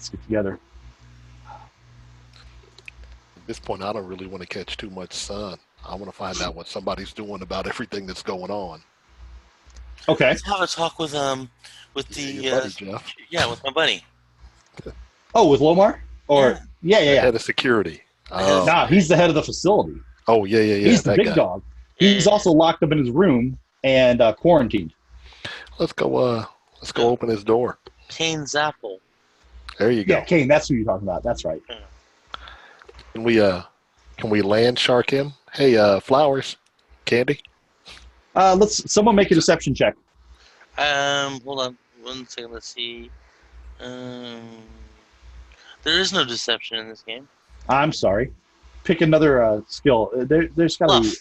That's the one. That's what I'm thinking of. Jesus, I have too many game systems in my head. Oh. Kane Zapple. Oh, that is the head of security. You're right. Boy, all of those stunk.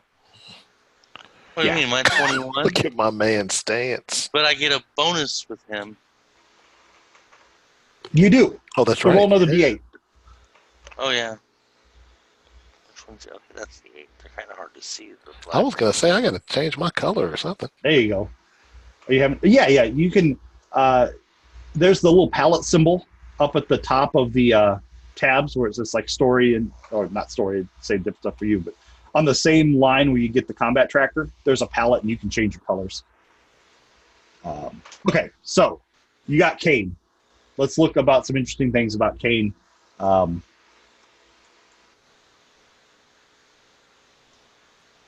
So, yeah, you have no palette, Sue? It says colors. Yeah.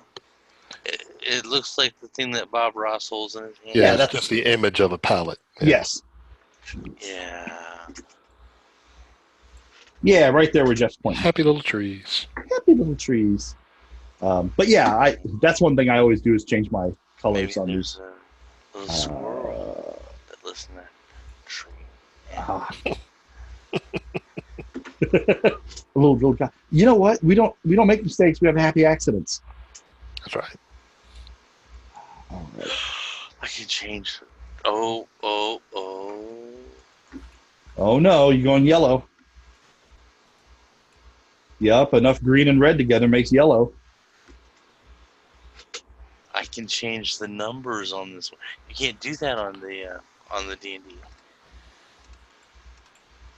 You can do what? I can go from white to black. Oh, you can do that on the D&D one too. Oh, you You can? just didn't notice it before. Yeah, Okay. because I do that all the time. Okay, so Kane Zafra. Let me pull him up again.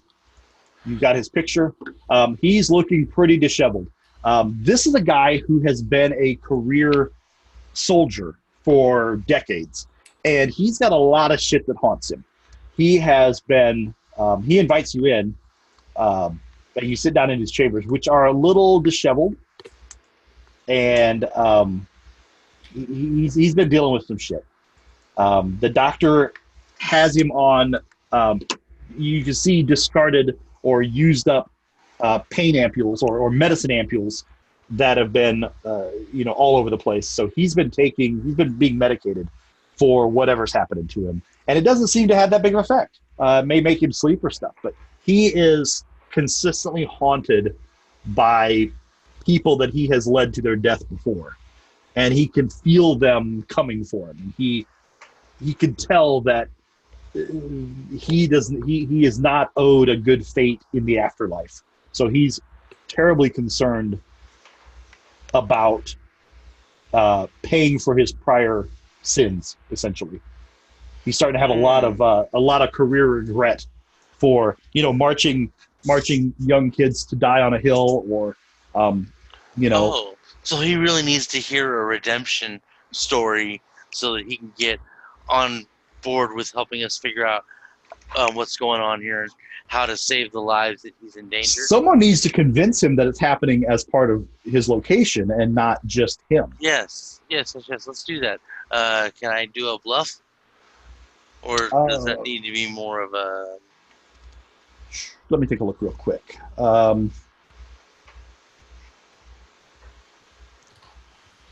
Someone might need to explain mysticism to him. Okay. Someone might need to make a mysticism check. I think Sue might be the one to try that. And I'm looking here. Nope. She's shit at that too. My mysticism's not bad. I can try that first. Oh, yeah. Hold on.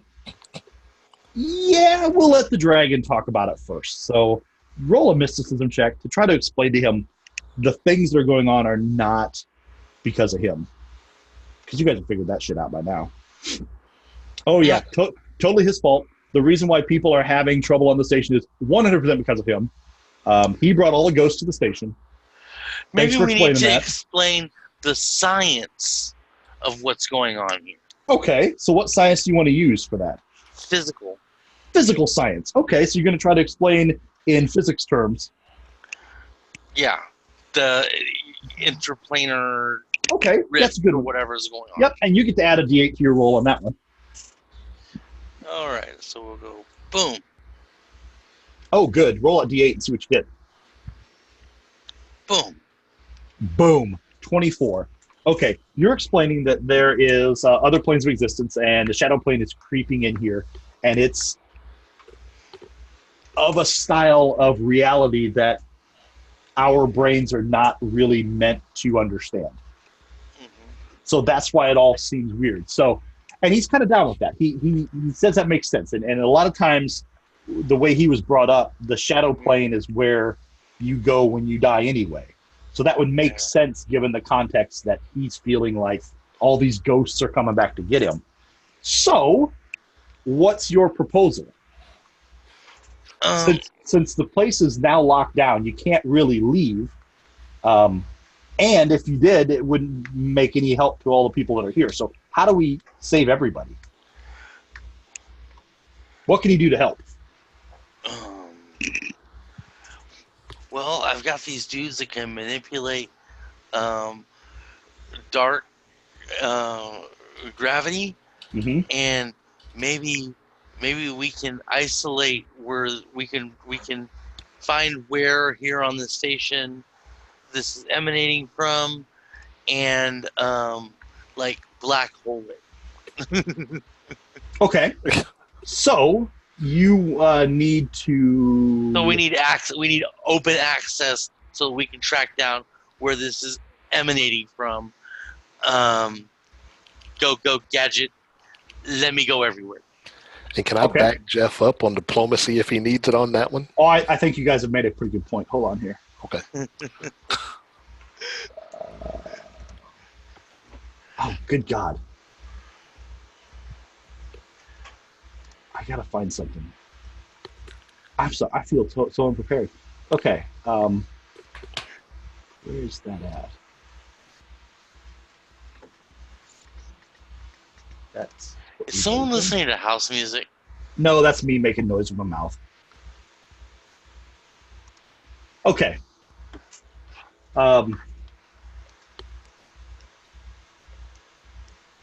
As you guys are discussing this, and you're talking about access, and he seems pretty good about that. And this is in the, this is the end of day 10. He says, okay, I'll have to make some arrangements, but I can get your keys to allow you through all rooms, but I've got to make some calls. So by tomorrow, I'm going to be able to give you guys access with your keys to Elysium app is what gives you access to all the doors and everything anyway. So I'll get those altered. But I have to nap now. So give me some time. And then you should have access tomorrow at some point to get through almost any door you want. Anyone that I can give you. So you'll have the same access as I would. That's the best I can do. Can we hang out with him to make sure nothing happens to him? Jeffrey Epstein, tonight?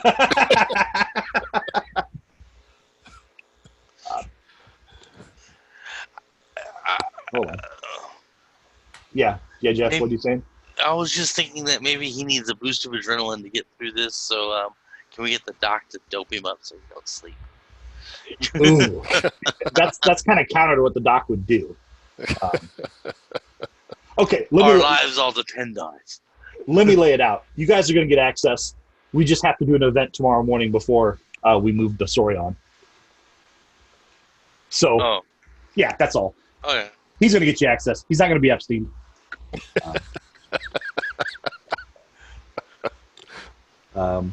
On the morning of the 11th day, you guys will have access immediately after this encounter's over. Okay. On the morning of the 11th day, Dr. Lohman requests the PCs to meet her in the Boundless Sunroom. That's where you just were yesterday, or before you decided to talk to Dr. Lohman or Kane Zaffel. And she meets that you should be prepared to do some dangerous work. So the doctor herself is requesting that you gear up and meet her in the sunroom. Nice. So yeah, equip any heavy armor or weapons you want to. Okay, I'm sending a message for Craig to log on. No. Yo, G. Help! Just saying. Yo, Gorilla. We have a use for grenades.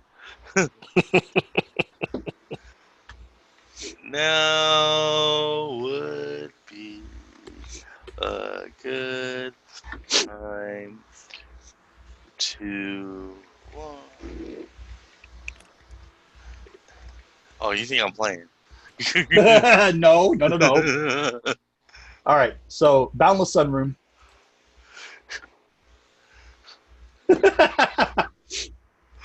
Okay. So you meet her in the Boundless Sun room. You should be prepared to do some dangerous work. The haggard-looking doctor takes them through the doors to the east and down some stairs towards the elevator area, which is going to be in the middle. If you're on map B, lower floor. Which I'm not. Okay, so where are my maps? Images stored. Maps. If there is images. Hold on, I'll share it to you again. Make it easier. There you go. Okay. So just a little down from where you're at. So the center kind of semicircular room is guest services. You guys are right below that with this bank of elevators. Dr. Lohman discussed, okay, there are 4 security specialists here. So 4 guards. Indigo 13, Risan, who all of a sudden looks quite healthy, Romy, and Vorlin. So there's quite a few people that have gathered near the elevator banks. Dr. Lohman disclosed that security has slain a giant moth that Romy spotted entering a ventilation duct near the elevators. The vent cover here is broken. If someone wants to make a perception check, you can all make a perception check. Let's see who gets the best. Oh, okay. Do we just want that's on our main sheet, right? Just yeah, it's on your main sheet. That can be on your main page. Okay, good, Otto. Good job. Oh, even better. Okay, so Fenny, Otto notices the guards are tired, like really tired. While they're all banged up, one was bitten through his armor and another suffered electrical burns that appear to be from friendly fire. Sue, you notice that there's a strange silvery powder around the vent itself where this giant moth allegedly disappeared. Let's go ahead and make sense motive checks now.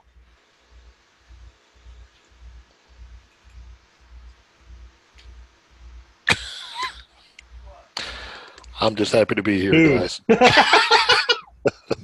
Everybody's seeing stuff, and I'm going, man, the lighting in this room is nice. This is pleasant. This is pleasant. It's kind of a warm. Is it more yellow and orange in here? Okay. More of an ecru. More of an ecru.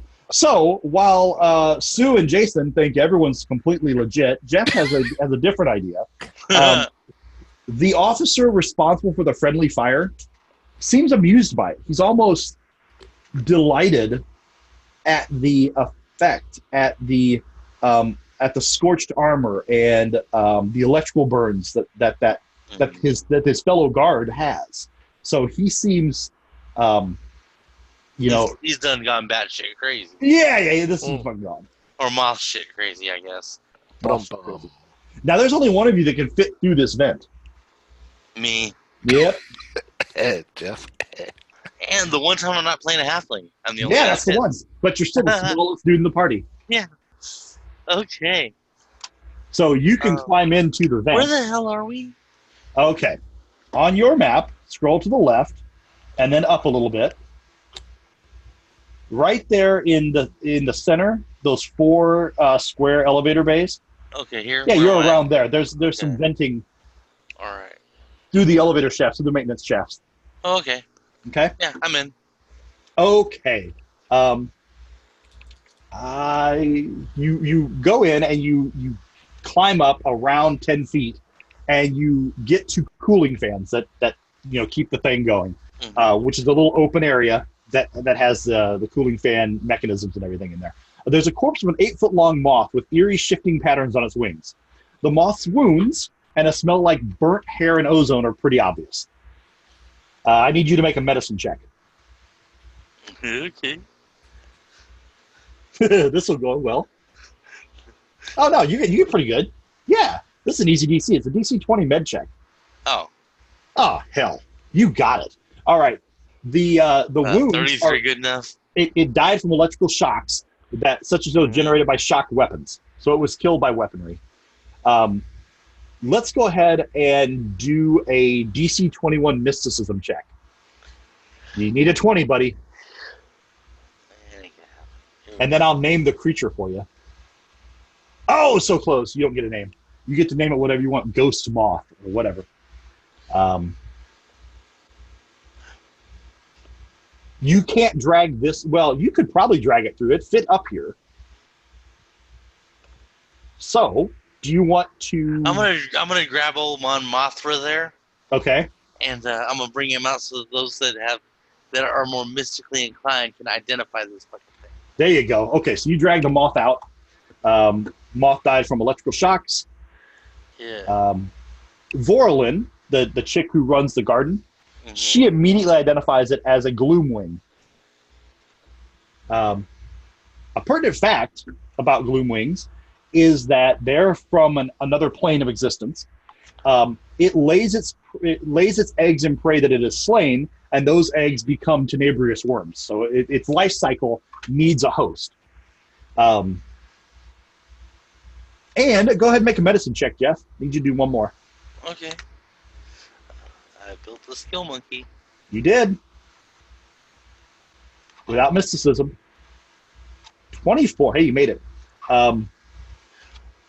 So this, knowing what you know about moths and life, even though this is an extraplanar moth, you can tell that it has recently laid several eggs. And Vorlin, backs you up on this. Yes, this looks like this one has laid eggs recently. And then all of you roll a perception check.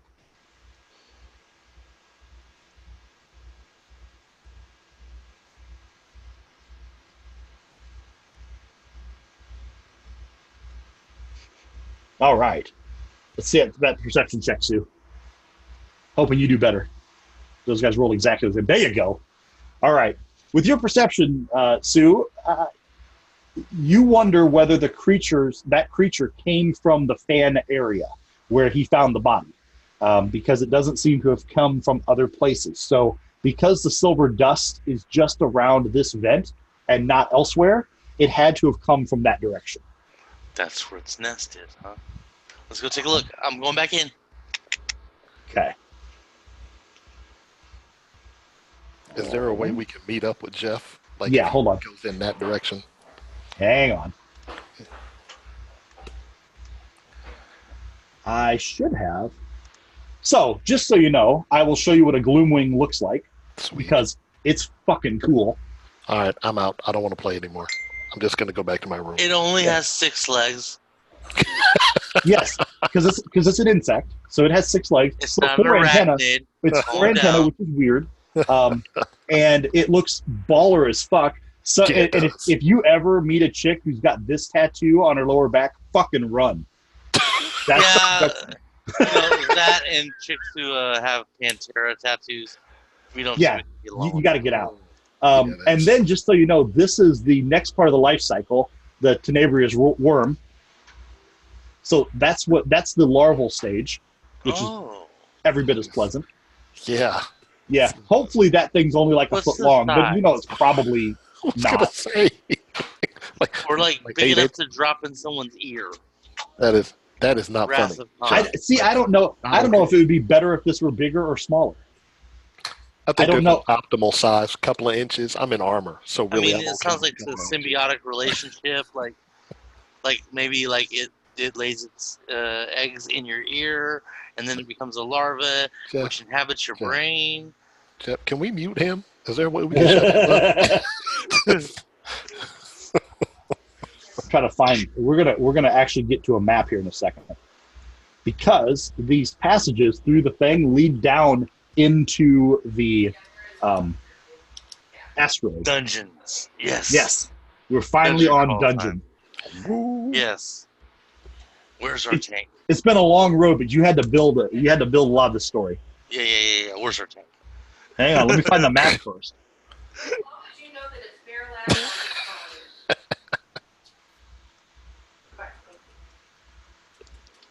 Where the fuck is this?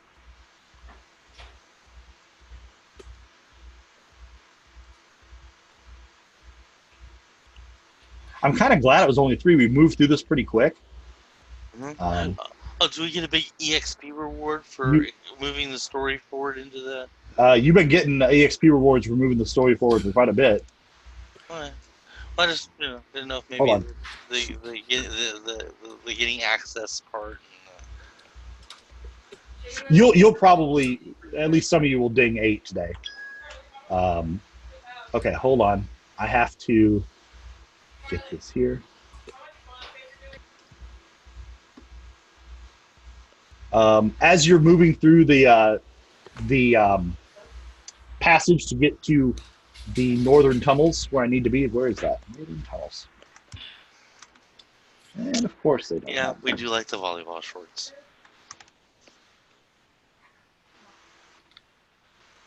Well, I'm just going to pull a map out of nowhere then. And just to have some sort of map here. What the fuck? All right. Okay. There are passages down below where you get to, and oh, what the fuck? Why didn't that snap? I gotta adjust your guys' sizes here.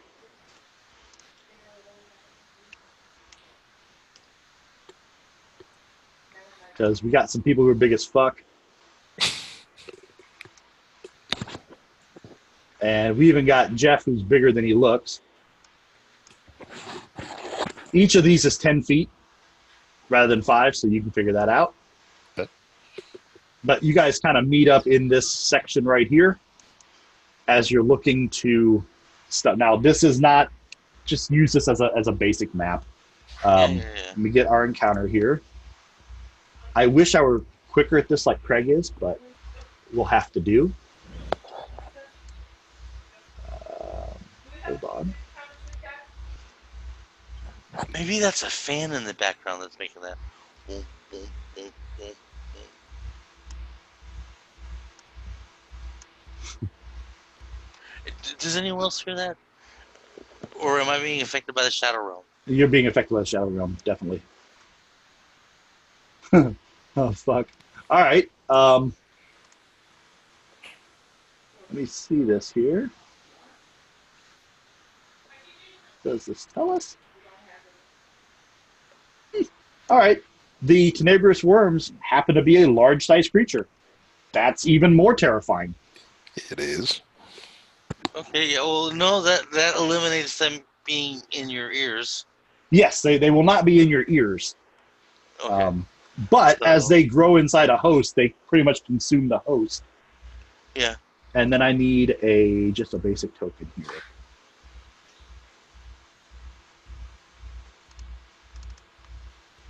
Oh, come on.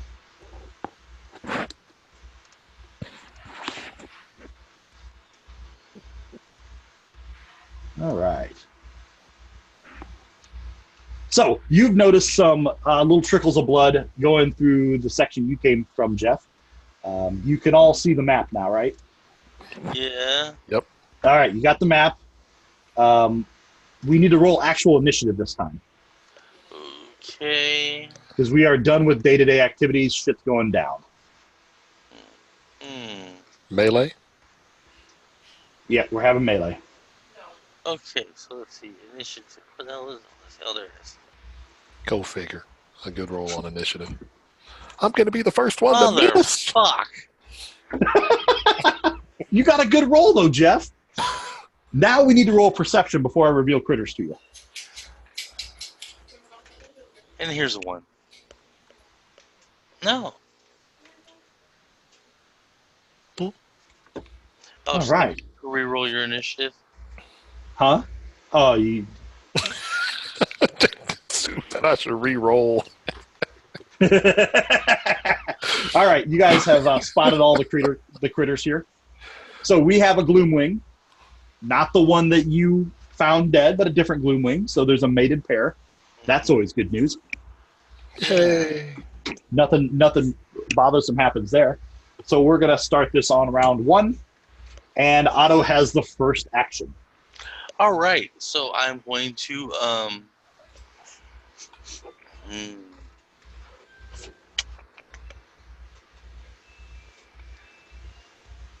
we're going to take our focus rifle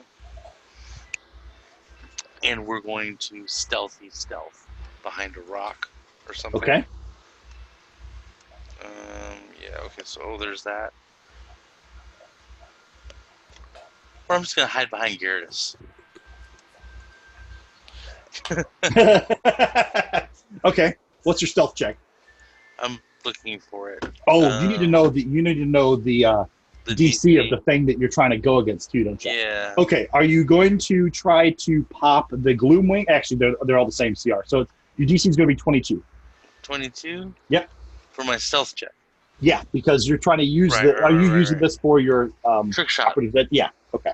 Okay. Yep. It's 20 plus the half the challenge rating. All right. So stealth. Go gadget stealth. Fuck. Got it.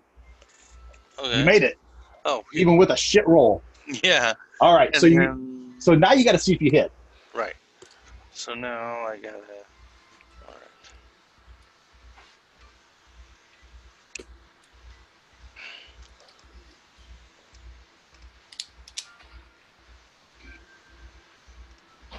right. No. Oh, not a make a miss. Excellent. Motherfucker. Good thing you made your stealth roll. Yeah, well, he ain't Otherwise, that gonna would see have me. sucked. Well, right, but as he decides to attack me, he don't see me. Yeah, he don't see you. He's not going to attack you anyway. Fuck. You ain't the one. I'm trying to close a couple of my windows just so I can see this shit. All right. Next one. The Gloomwing itself. Good. The Gloomwing. Fuck. Hold on. I clearly did not read this encounter. Okay, so it's been agitated.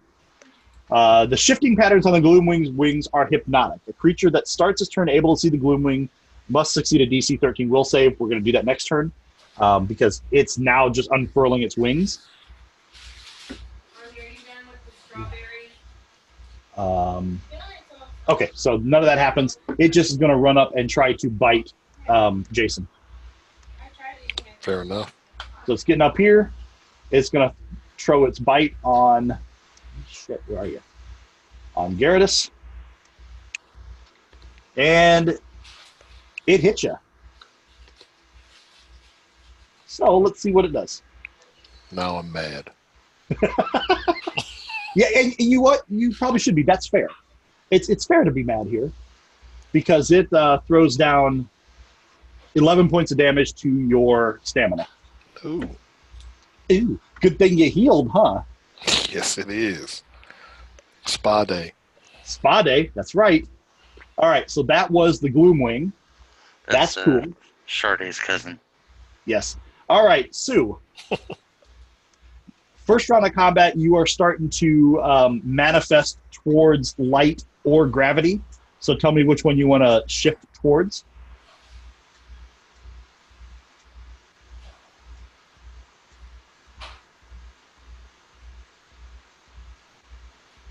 This is a free action that happens for all Solarians at the beginning of each term of combat. Graviton. Okay, she's going dark. She's going dark energy. All right. So, what is your plan of attack?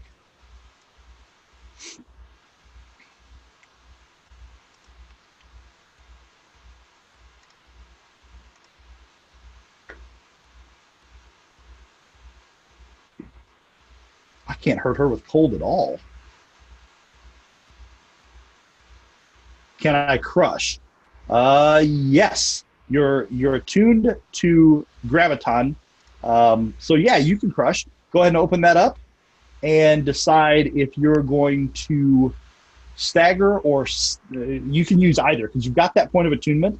If you want to spend a RP, you can do staggered or you can do stunned. Otherwise, you can do staggered, and staggered invokes a condition that is not very good. So staggered, wish it would describe it. How many RPs do you have? Good question. Your RPs are listed on your main page. In the lower right, you have 7.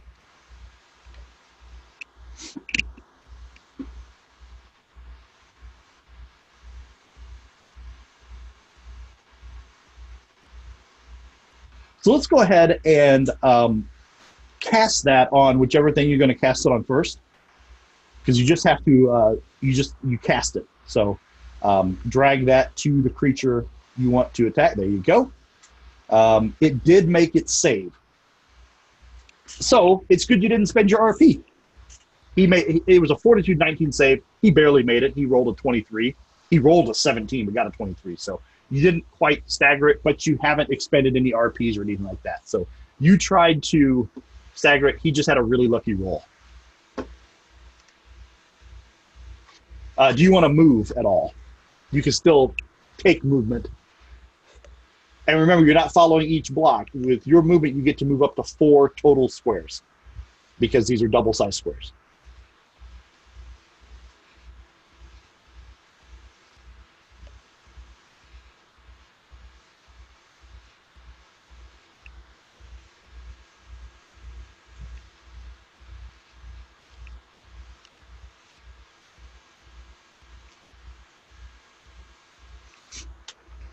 All right, we're going to move to Tenebrous Worm Hatchling 1.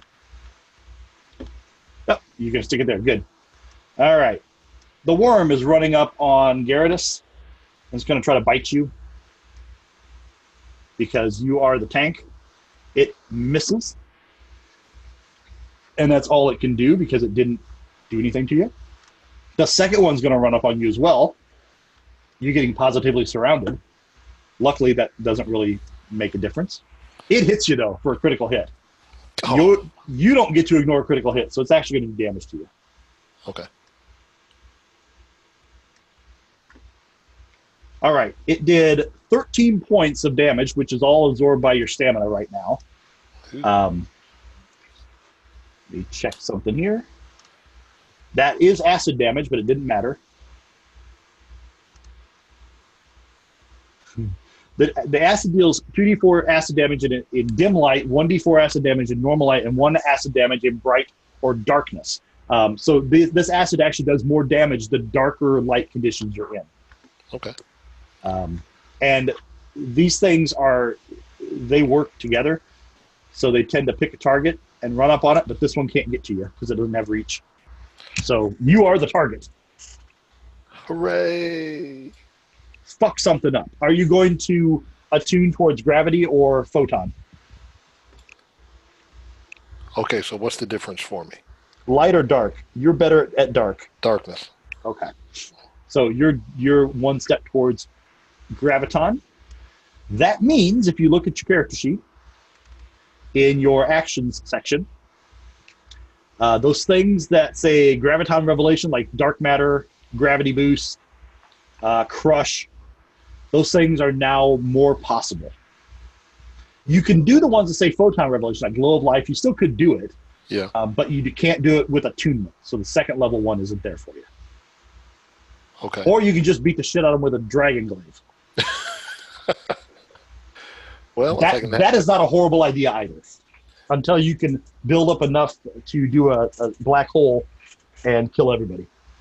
yeah, that's kind of what I was looking for. All right. Now, if I do that black hole, if Sue and Jeff are right next to me, will they be involved as well? Oh, good chance.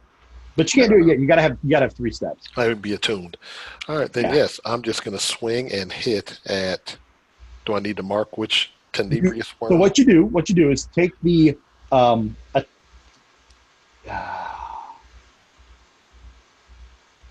what the fuck? Okay, so drag where you got the thing on your sheet that says +11 for your dragon glaive. Drag that onto because as you drag it, it'll turn into a die. Drop it on the thing you want to hit. Now, because you have reach, you can hit any of them. Okay. So if I. So drag it and drop. There you go. Now you made an attack against the worm hatchling. You totally hit it. And so now you take the damage section and drag that over to him. You cannot move through an enemy square. The damage section. Yep, where it says 2d8 plus 12 SE. Drag that over and drop it on the same thing you just hit. And that will apply damage to it. Oh. Hold on. Because I don't remember which one you attacked. Oh, number 1, the one right in front of you. First one. Yep. I'm still not seeing it, Bill. Okay, so you're on your weapons section of the actions tab, right? You saw the thing that said +11. Ow. Yep. Okay. Okay, I see it. Yep. Drag that over to him. And drop it on that worm. Portrait. Drop it on that worm. On that worm. That worm, you wounded it. 19 points of damage.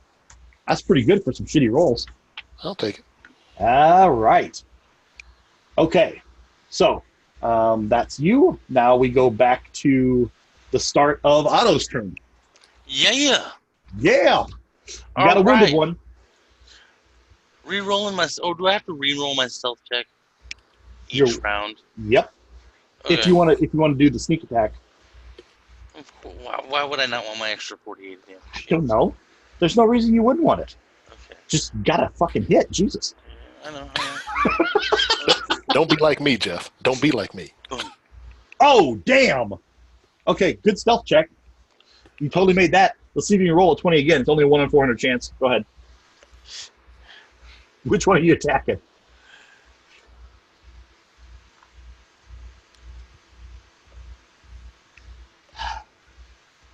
Mother. Do you want to move anywhere? Yes. You can move through friendly squares. Yes. Okay. I'm going to dip over here. Boop. Boop. Okay. Gloom Wang. Gotta attack Jason again. No one's taking the heat off you, man. That's all right. Oh, no. We're on round 2. Hold on. We got some stuff happening with this thing. Oh, wow. Oh, Situational yeah. stuff, too? Situational stuff. Yep. All right. Legendary actions? Is that what I'm Jason. hearing? Nope. Jason, roll a willpower save. DC 13. Are you kidding me right now? Oh, you're confused. Yes, I am. How can I roll this badly? You? I'm freaking plus 10 to hit. But it doesn't matter since he's confused. What did confused do? Come on, Bill. Confused uses his breath weapon. No. Oh. That's not a thing. He's a dragon. Oh, He's a sort of dragon. I thought he was Dragonkin. Yes. Okay. But in Pathfinder and Starfinder, they don't have breath weapon. I don't remember. They're just lizard men. Okay, you are mentally befuddled and can't act normally. You can't tell the difference between ally and foe, and thus you treat all creatures as enemies, even your closest friends and family, if applicable. An ally who wishes to cast a beneficial spell on you has to succeed an attack roll to touch you. If you're attacked while you confuse, you always attack the creature that last attacked you. So,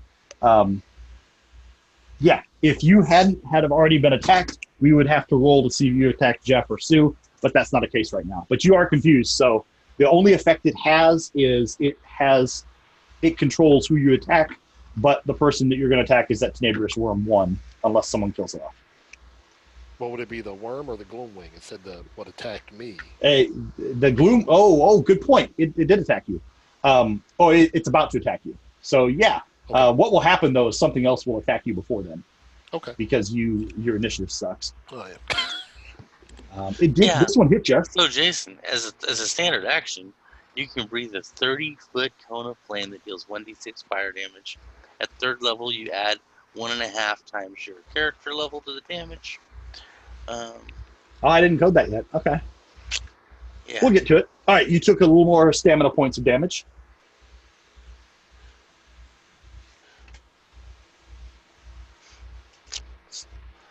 Sorry, I didn't mean to get all rules mongering. No, that's okay. No, I could have It sworn helped they me. had a breath weapon. I'm knocking off the third worm because I'm scaling this encounter back because you've only got 3 people. Yeah. So third worm ran away. Fenny, it's your turn. You're doing way too much damage to them. I'm going to leave. This is uncomfortable. All right. Sue is now the second point of Darkness. gravity. Darkness. Unity. Unacceptable.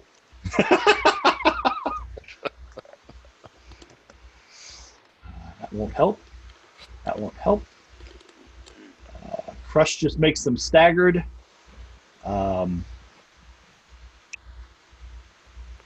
you might just shoot at them, Sue. They seem to be susceptible to electrical damage because that's what killed the other one.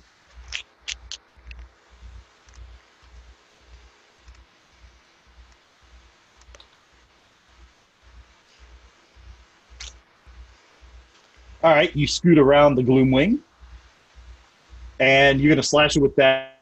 All right, cool. That's a good hit. Now throw some damage on it.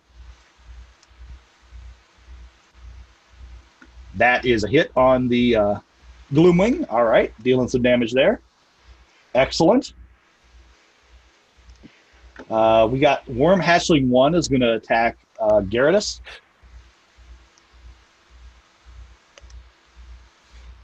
It's going to miss because these things suck. And then Worm Hatchling 2 is going to provoke an attack from you. Nope, it hasn't left your reach yet. But it's going to run Way over. to turn reach into a disadvantage. You know what I'm saying? It's only me, right? Didn't leave all your threatened scores yet. So it's going to try to bite Sue, though. And it misses. Good. Good. Hey, Gary, the last thing that attacked you is Tenebrous Worm 1. You have to attack it. Oh, and Sue's on the other end now. Okay. Oh, what? You want to breath weapon these guys? No. Okay. Well, you could. You can control that cone so it doesn't hit her. Really? Then We yes. could draw a cone where it hits the three things but not her. Yes, then let's do that. Okay. Thanks, Jeff. All right. So let's see. She can also do fire resistance in advance. So we're not going to worry about that, Sue. But yeah, Oh, sweet. you guys have built up some synergy here accidentally in the way you built your characters. So let me take a look at the breath weapon. Dragon breath. 1d6 fire. That's only going to do d6 damage though. Plus, okay, at third level it adds 1.5 times your character level to the damage. So 1.5 times 7 is 11. 11, yeah. We'll round up to 11. Can attempt a reflex save. It's reflex save. You didn't even have to roll to hit. Yeah, you don't have to roll to hit. Sure would be nice to have some grenades now. I've got some. I've got some. All right, so do you want to breathe on them? Or do you Yeah. want to attack one? Okay, breathe on it. Yeah, let's see what happens. Maybe I can Okay. kill that one. Go ahead and roll 1d6 for me, because I want to determine the damage here. I'll have to apply it by hand because I haven't coded it. So 14 points of damage. Let's see some reflex saves. Nope, I'm just going to make him take it. 14's decent damage, man. Yeah. And you can do that again in another 10 minutes. No, you have to have a 10-minute rest. Yeah. Yeah. I've got to recover stamina before I can do it. Yep. Yeah, so that's not going to happen in this combat. But you did burn them, and all of them were affected. So that's good.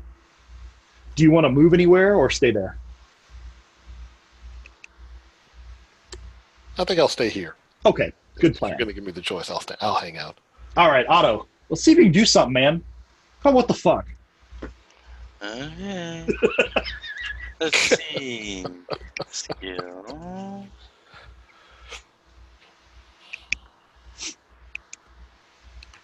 Good? Come on, Jeff. Come on, You can Jeff. do it! If you blast something, you'll probably kill it. Oh. Dude.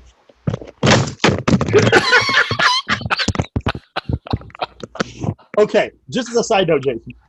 Some people who have played Starfinder a while, they'll roll the hit first, and then if it's successful, they'll roll the stealth check to see if it does extra damage. Jeff insists on rolling the stealth check first, and it has literally never worked in his favor. Okay, yeah. We'll roll. Because in my brain, Yeah. that's the order that it works. It's Oh, okay, yeah, we'll that is roll the order hit that it first. works. Yeah. We'll roll the hit first from now on. I've got a buck in my pocket right now that says the minute you flip those is the minute that those rolls go the exact Those, opposite. no. I just gave up. I lost 2 criticals and a freaking. Oh god. Yeah, I just even a broke my headset. critical without the extra boost would have been nice. Yeah, I just broke my headset. Did you throw your headset? Yeah, that's what that noise you heard was. Oh, that's I awesome. just figured you were messing with the mic because nobody throws it. No, All right. I had a little rage moment. Yeah. Gloomwing chewed on you a little bit, Jason. Okay. Hold on.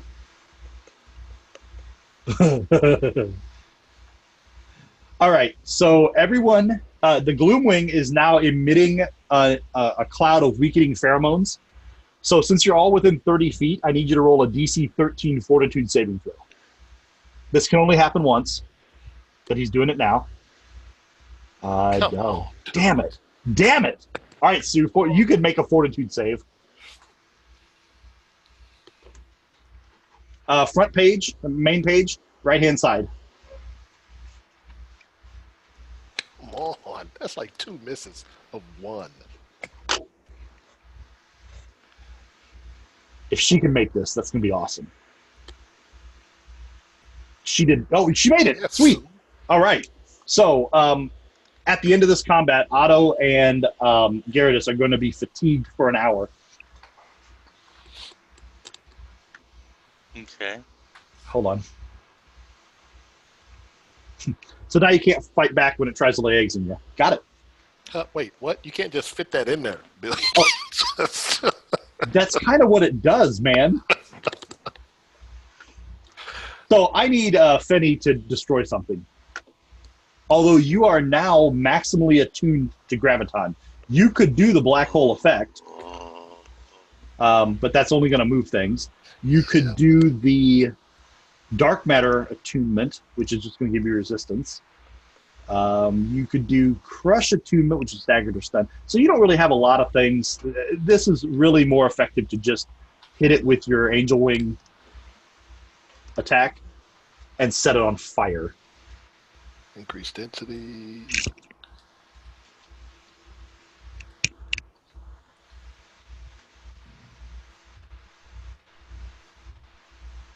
And dark matter is cool because it increases your resistance, but Yeah.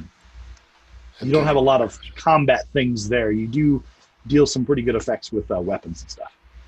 So yeah, it's your turn, Sue.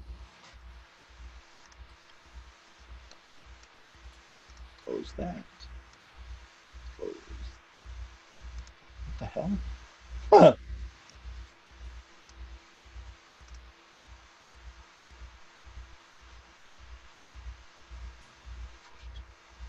Should have went the other direction.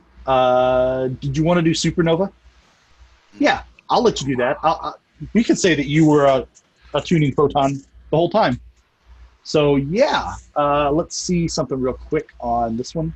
10-foot radius centered on you. Oh, that's perfect. That gets the Gloomwing and the Hatchling 2. So if you want to drag that cast onto both of those with the Supernova, you can blast them. That is a damn fine plan. Damn fine plan. I love it when a plan comes together. Okay. Okay, so the Gloomwing succeeded, which I think means half damage. Yep. So go ahead and drop the damage on each one of those as well. So take that little blood drop symbol and drop that on each of those that you do that save on. Let's see if it applies it correctly. God damn, that's a lot of dice. I love it. Woo. And then, woo! Okay. So you hurt the shit out of Tenebrous Worm 2, and you roasted the Gloomwing a bit too. So I thought this encounter was too tough, but not with that shit. So now you are unattuned at this point. You have gone back to 0. But so what she did is her armor started to glow hot and gets all fiery. And then she got to this point and triggered an explosion of star energy that blasted the Gloomwing and the Tenebrous Worm. So she positioned herself perfectly for that. Tenebrous Worm Hatchling 1 has got to attack Jason one more time before the other ones attack anyone else. And it automatic miss. It can't do shit. And the other one is going to... actually, it's going to try to flee. You got it down. So, Sue, you get an opportunity attack with your Angel Wing. So go ahead and swing on that thing with it. Get him, Sue. Kill him. Get him. Fuck Ooh, yes. Ooh, Throw that critical. damage on him. Throw that damage on him and kill this fucker. Yeah, it is dead and burning. So it gets about this far before it drops down. It's just on fire. What's the little blue sea? Oh, you should probably investigate that, shouldn't you? It's a body. Okay. Hooray! Yay! Okay, so that Tenebrous Worm hatchling number 2 is. Oh man, you applied that to the wrong one. That's okay. That's all right. That's all right. No, all good. I took care of it. So it got a little bit and dropped on fire. Gary, do something. The last thing that attacked you was Tenebrous Worm hatchling 1. Okay. So you're obligated to attack it. All right. No. Is that part of his class or something? Nope, that's part of his confusion. Oh, okay. Because he got enamored by the Gloomwing's wings. They're so beautiful. So pretty. They're so beautiful. So it says that. So just kind of going through my list here, I'm going to spitball some stuff. Okay. The Graviton Revelation. Yep. Increase my density as a move action, allowing me to resist physical damage. Gain damage reduction of. Yep. You get a 4 resistance on everything. I think that's how it is here. Okay, and I can do that and attack because it's a move, because that's a move action. and I'm not going anywhere. Okay. That's right. So you now have resist 4. Cool. Do I need to do anything with that? Nope. I've taken care of it. All right, and then I'm going to hit the bug with the stick. Hit the bug with the stick.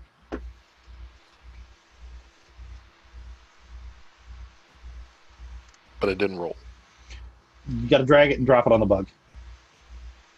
On your actions tab, Yeah. where you see the +11, Yeah. just drag that over and drop it on the bug in the on the On the map. map.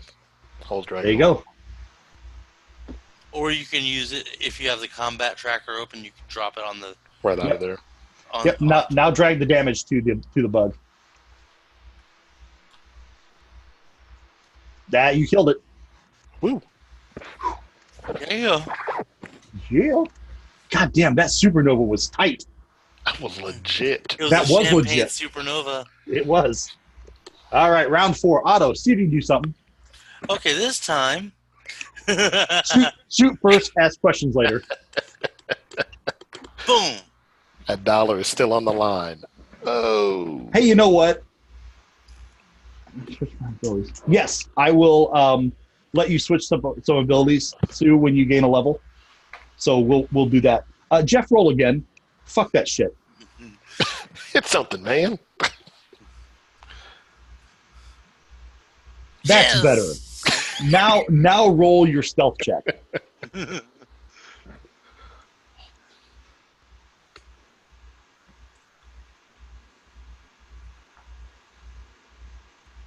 You even made the stealth check. Oh. Yeah. Throw a ton of damage on that Gloomwing. I just want to see a body count. I gotta remember how to do that now. Okay. So because I got them separated, I just grab one and grab the other, right? Yep. Okay. So this guy does this. All right, and then drop some trick attack on it too. What the fuck? No, I'm sorry. I'm supposed to grab this. There you go. It's swinging away. I don't know I what hit this. it. I It's missed got it. like it's got like 2 Yeah, it does. It's coded single weird. full. Yeah, I don't know what that means. I don't know what all those mean either. Because That's I not really put it there advantage. just. Yeah, I put it there just for that extra damage. Yeah. So I can't make it not. Right. It's weird. What's Anyway, that little box. Well, yeah. yeah, it's okay. You've killed that. Yeah. So you guys have killed this thing. Hang on. That's some fancy shit that just happened here. I gotta get back to my story. And it's official. We all love supernovas. Yep, we all love that supernova. Okay.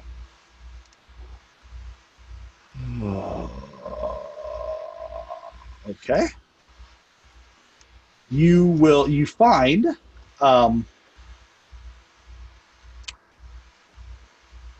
Oh, yeah, the body. Oh yeah, the body. That's Sathisa.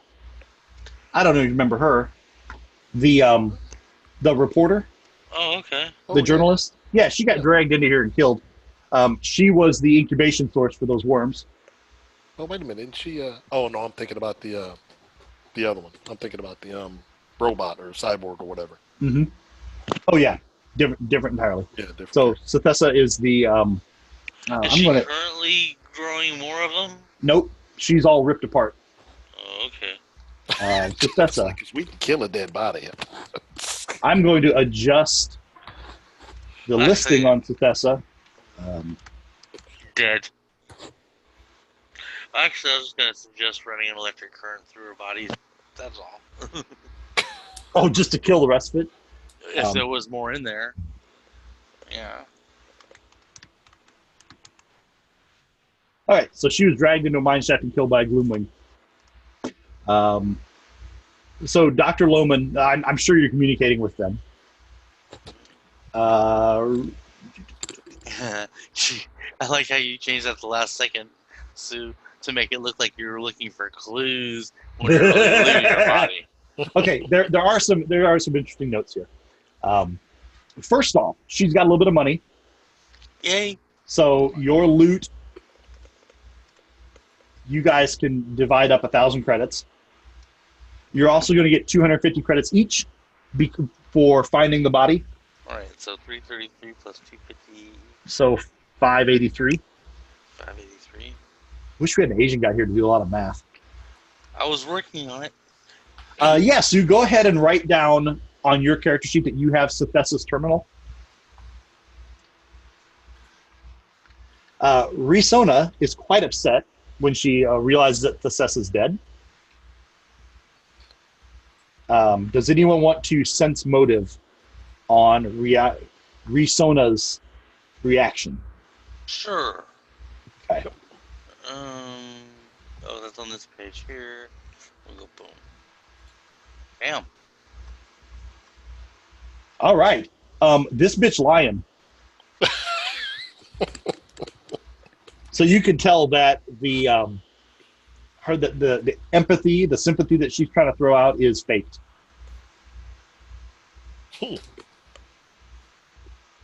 All right, hold on. Well, I've just lost where I'm at. Okay.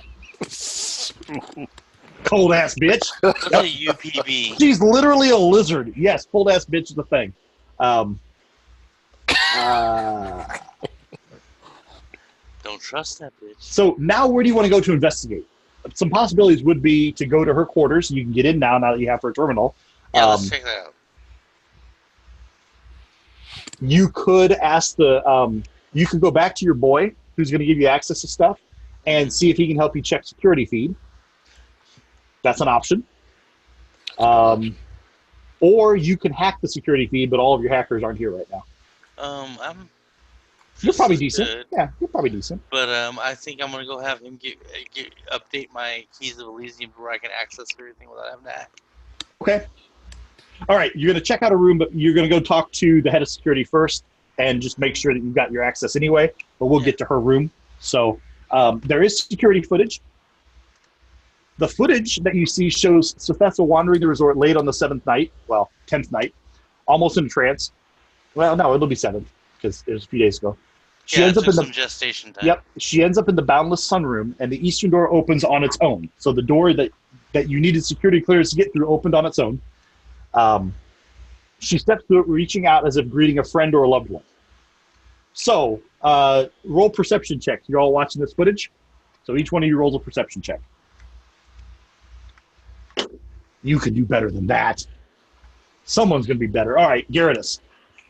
You notice, and this is good for you, you notice a humanoid shadow moving against the light in a few different frames. They're not consecutive frames, but it kind of bounces in and out. This reminds you a lot, and it flashed you back to the advertisement you saw of the alley and a guy running away from you. Okay. Okay? Ooh. All right.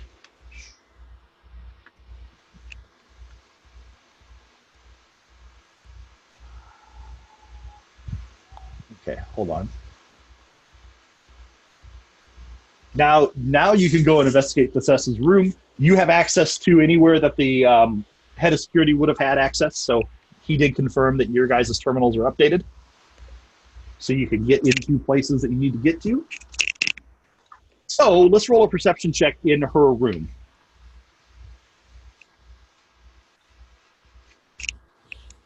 Yay! Someone's 19. Curtis. I don't know, Sue. I'll take a look at that.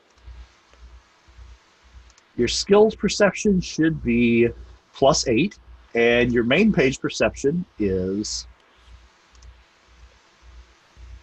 +8. Huh.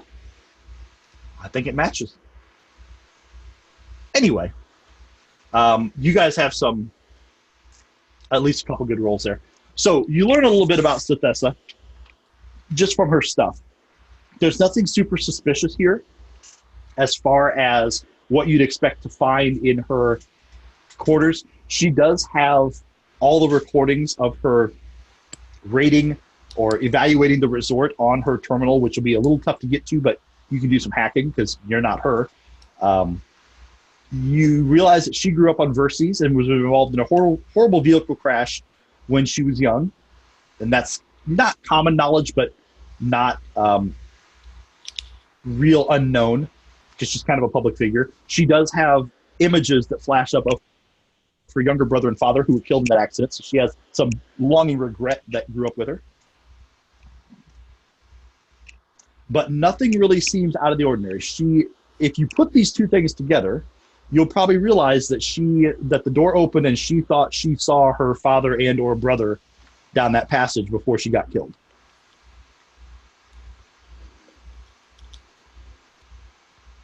And you all earn 1,600 XP. Yeah. That may ding you a level. Some of you are getting close. Green map. 30. Hang on. How much do we get again? I tried to do math in my head and lost it. 1,600 each. Yeah, I think you guys are leveling up.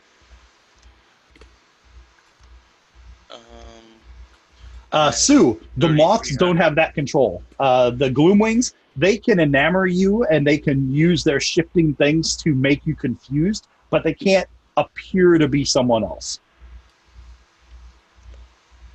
And you would have talked to Verilyn about this, and she'll confirm it, because she's a xenobiologist. That's not something...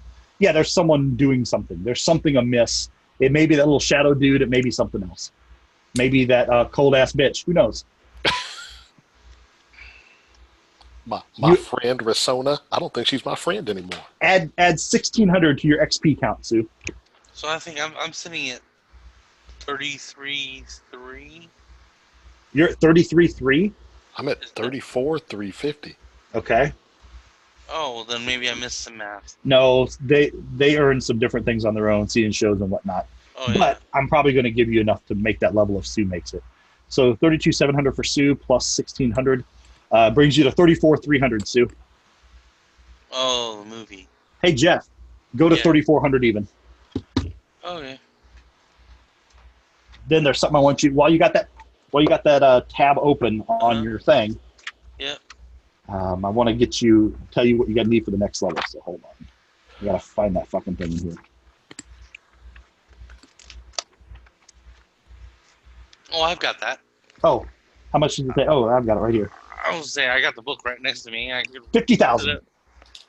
Okay. 50,000. All right, so now you can drag another level onto your sheet to level up to level 8. I don't remember how to do that. Okay. So open your library, and at the top across the bar, there'll be a thing that says Create PC. All right. When you click on that, that's going to change all of our things we click on the left-hand side.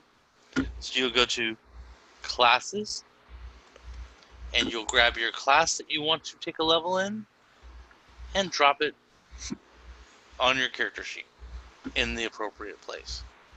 Woo. Let's see if that does it.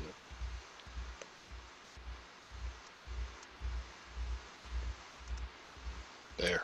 It went. Thank you, sir.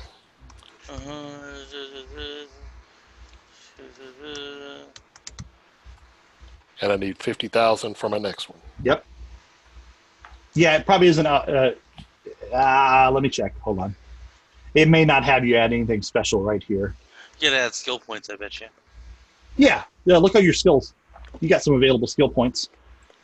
You will not have a feat this level. Yeah, you don't add anything special this level.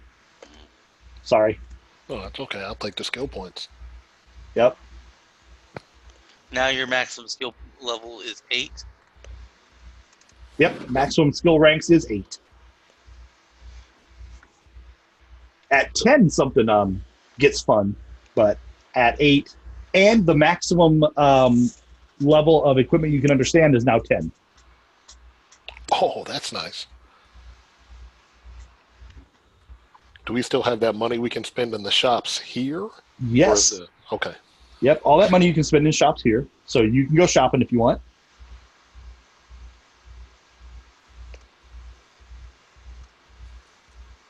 Man, that hurts you, Jason, to know that Risona's a cold-ass bitch. It does, man. Because you're her friend. Yeah. You're a friend. And I'm on the rocks. You know? yes. Yes. You guys spent time digesting together.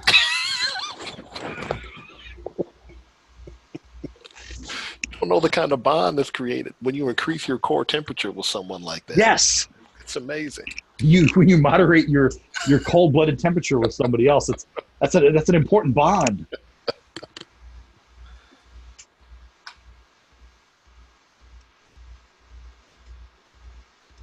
You guys hear reports that, like I said, some of the Buzzblade people had been involved in altercations and got sent to the break for a little bit. So mood around the station is getting sour. Hold on here. And you guys have just completed Act 1 of Signal of Screams. Woo. Which now other things happen, and it gets worse. But Is we'll it do that called next week. Signal of Screams? Is that Signal of Screams is the adventure path. This is the first adventure path they put together that actually tells you how to do horror-based sci-fi. So if you haven't figured it out by now, go ahead and watch like Event Horizon or some other horror-based sci-fi movie to get in the mood of what's going on. Your brains are being manipulated somehow. Mm-hmm. Some of the things you perceive are not what are actually there, but you can't tell the difference between what's there and what isn't. You've started to acquire these corruptions, like the instantaneability that Sue has, and you've started to acquire these gifts, which also come with a penalty, because you're being transformed by something that's around you. And that doesn't sound ominous at all. No. Mm-hmm. That seems fun. Yeah, that seems normal.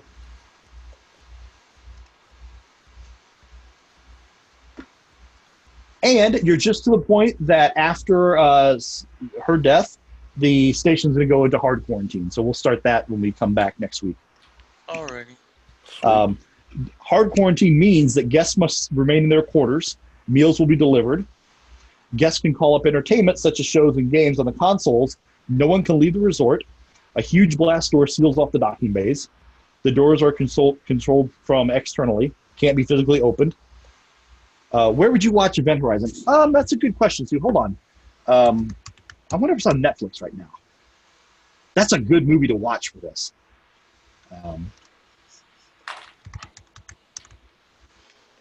Event Horizon is not there. Let me see if there's something else that they do have that might fit in. Nope. So let's check Amazon.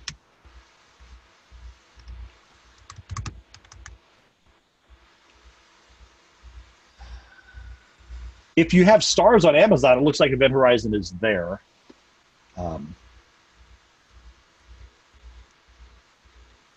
Or Pandorium is a good one.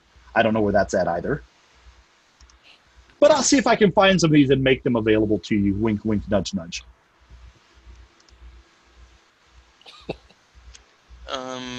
YouTube. for $2.99. Yeah. Play for $2.99. Give me an afternoon. I'll let you know. All right. But those two, Pandorum and Event Horizon, are good ones to get you in the mood for this. And they're good now that you know kind of what's going on, and they wouldn't have been good to watch before we started this because you would have Spoilers. started off biased. Yeah.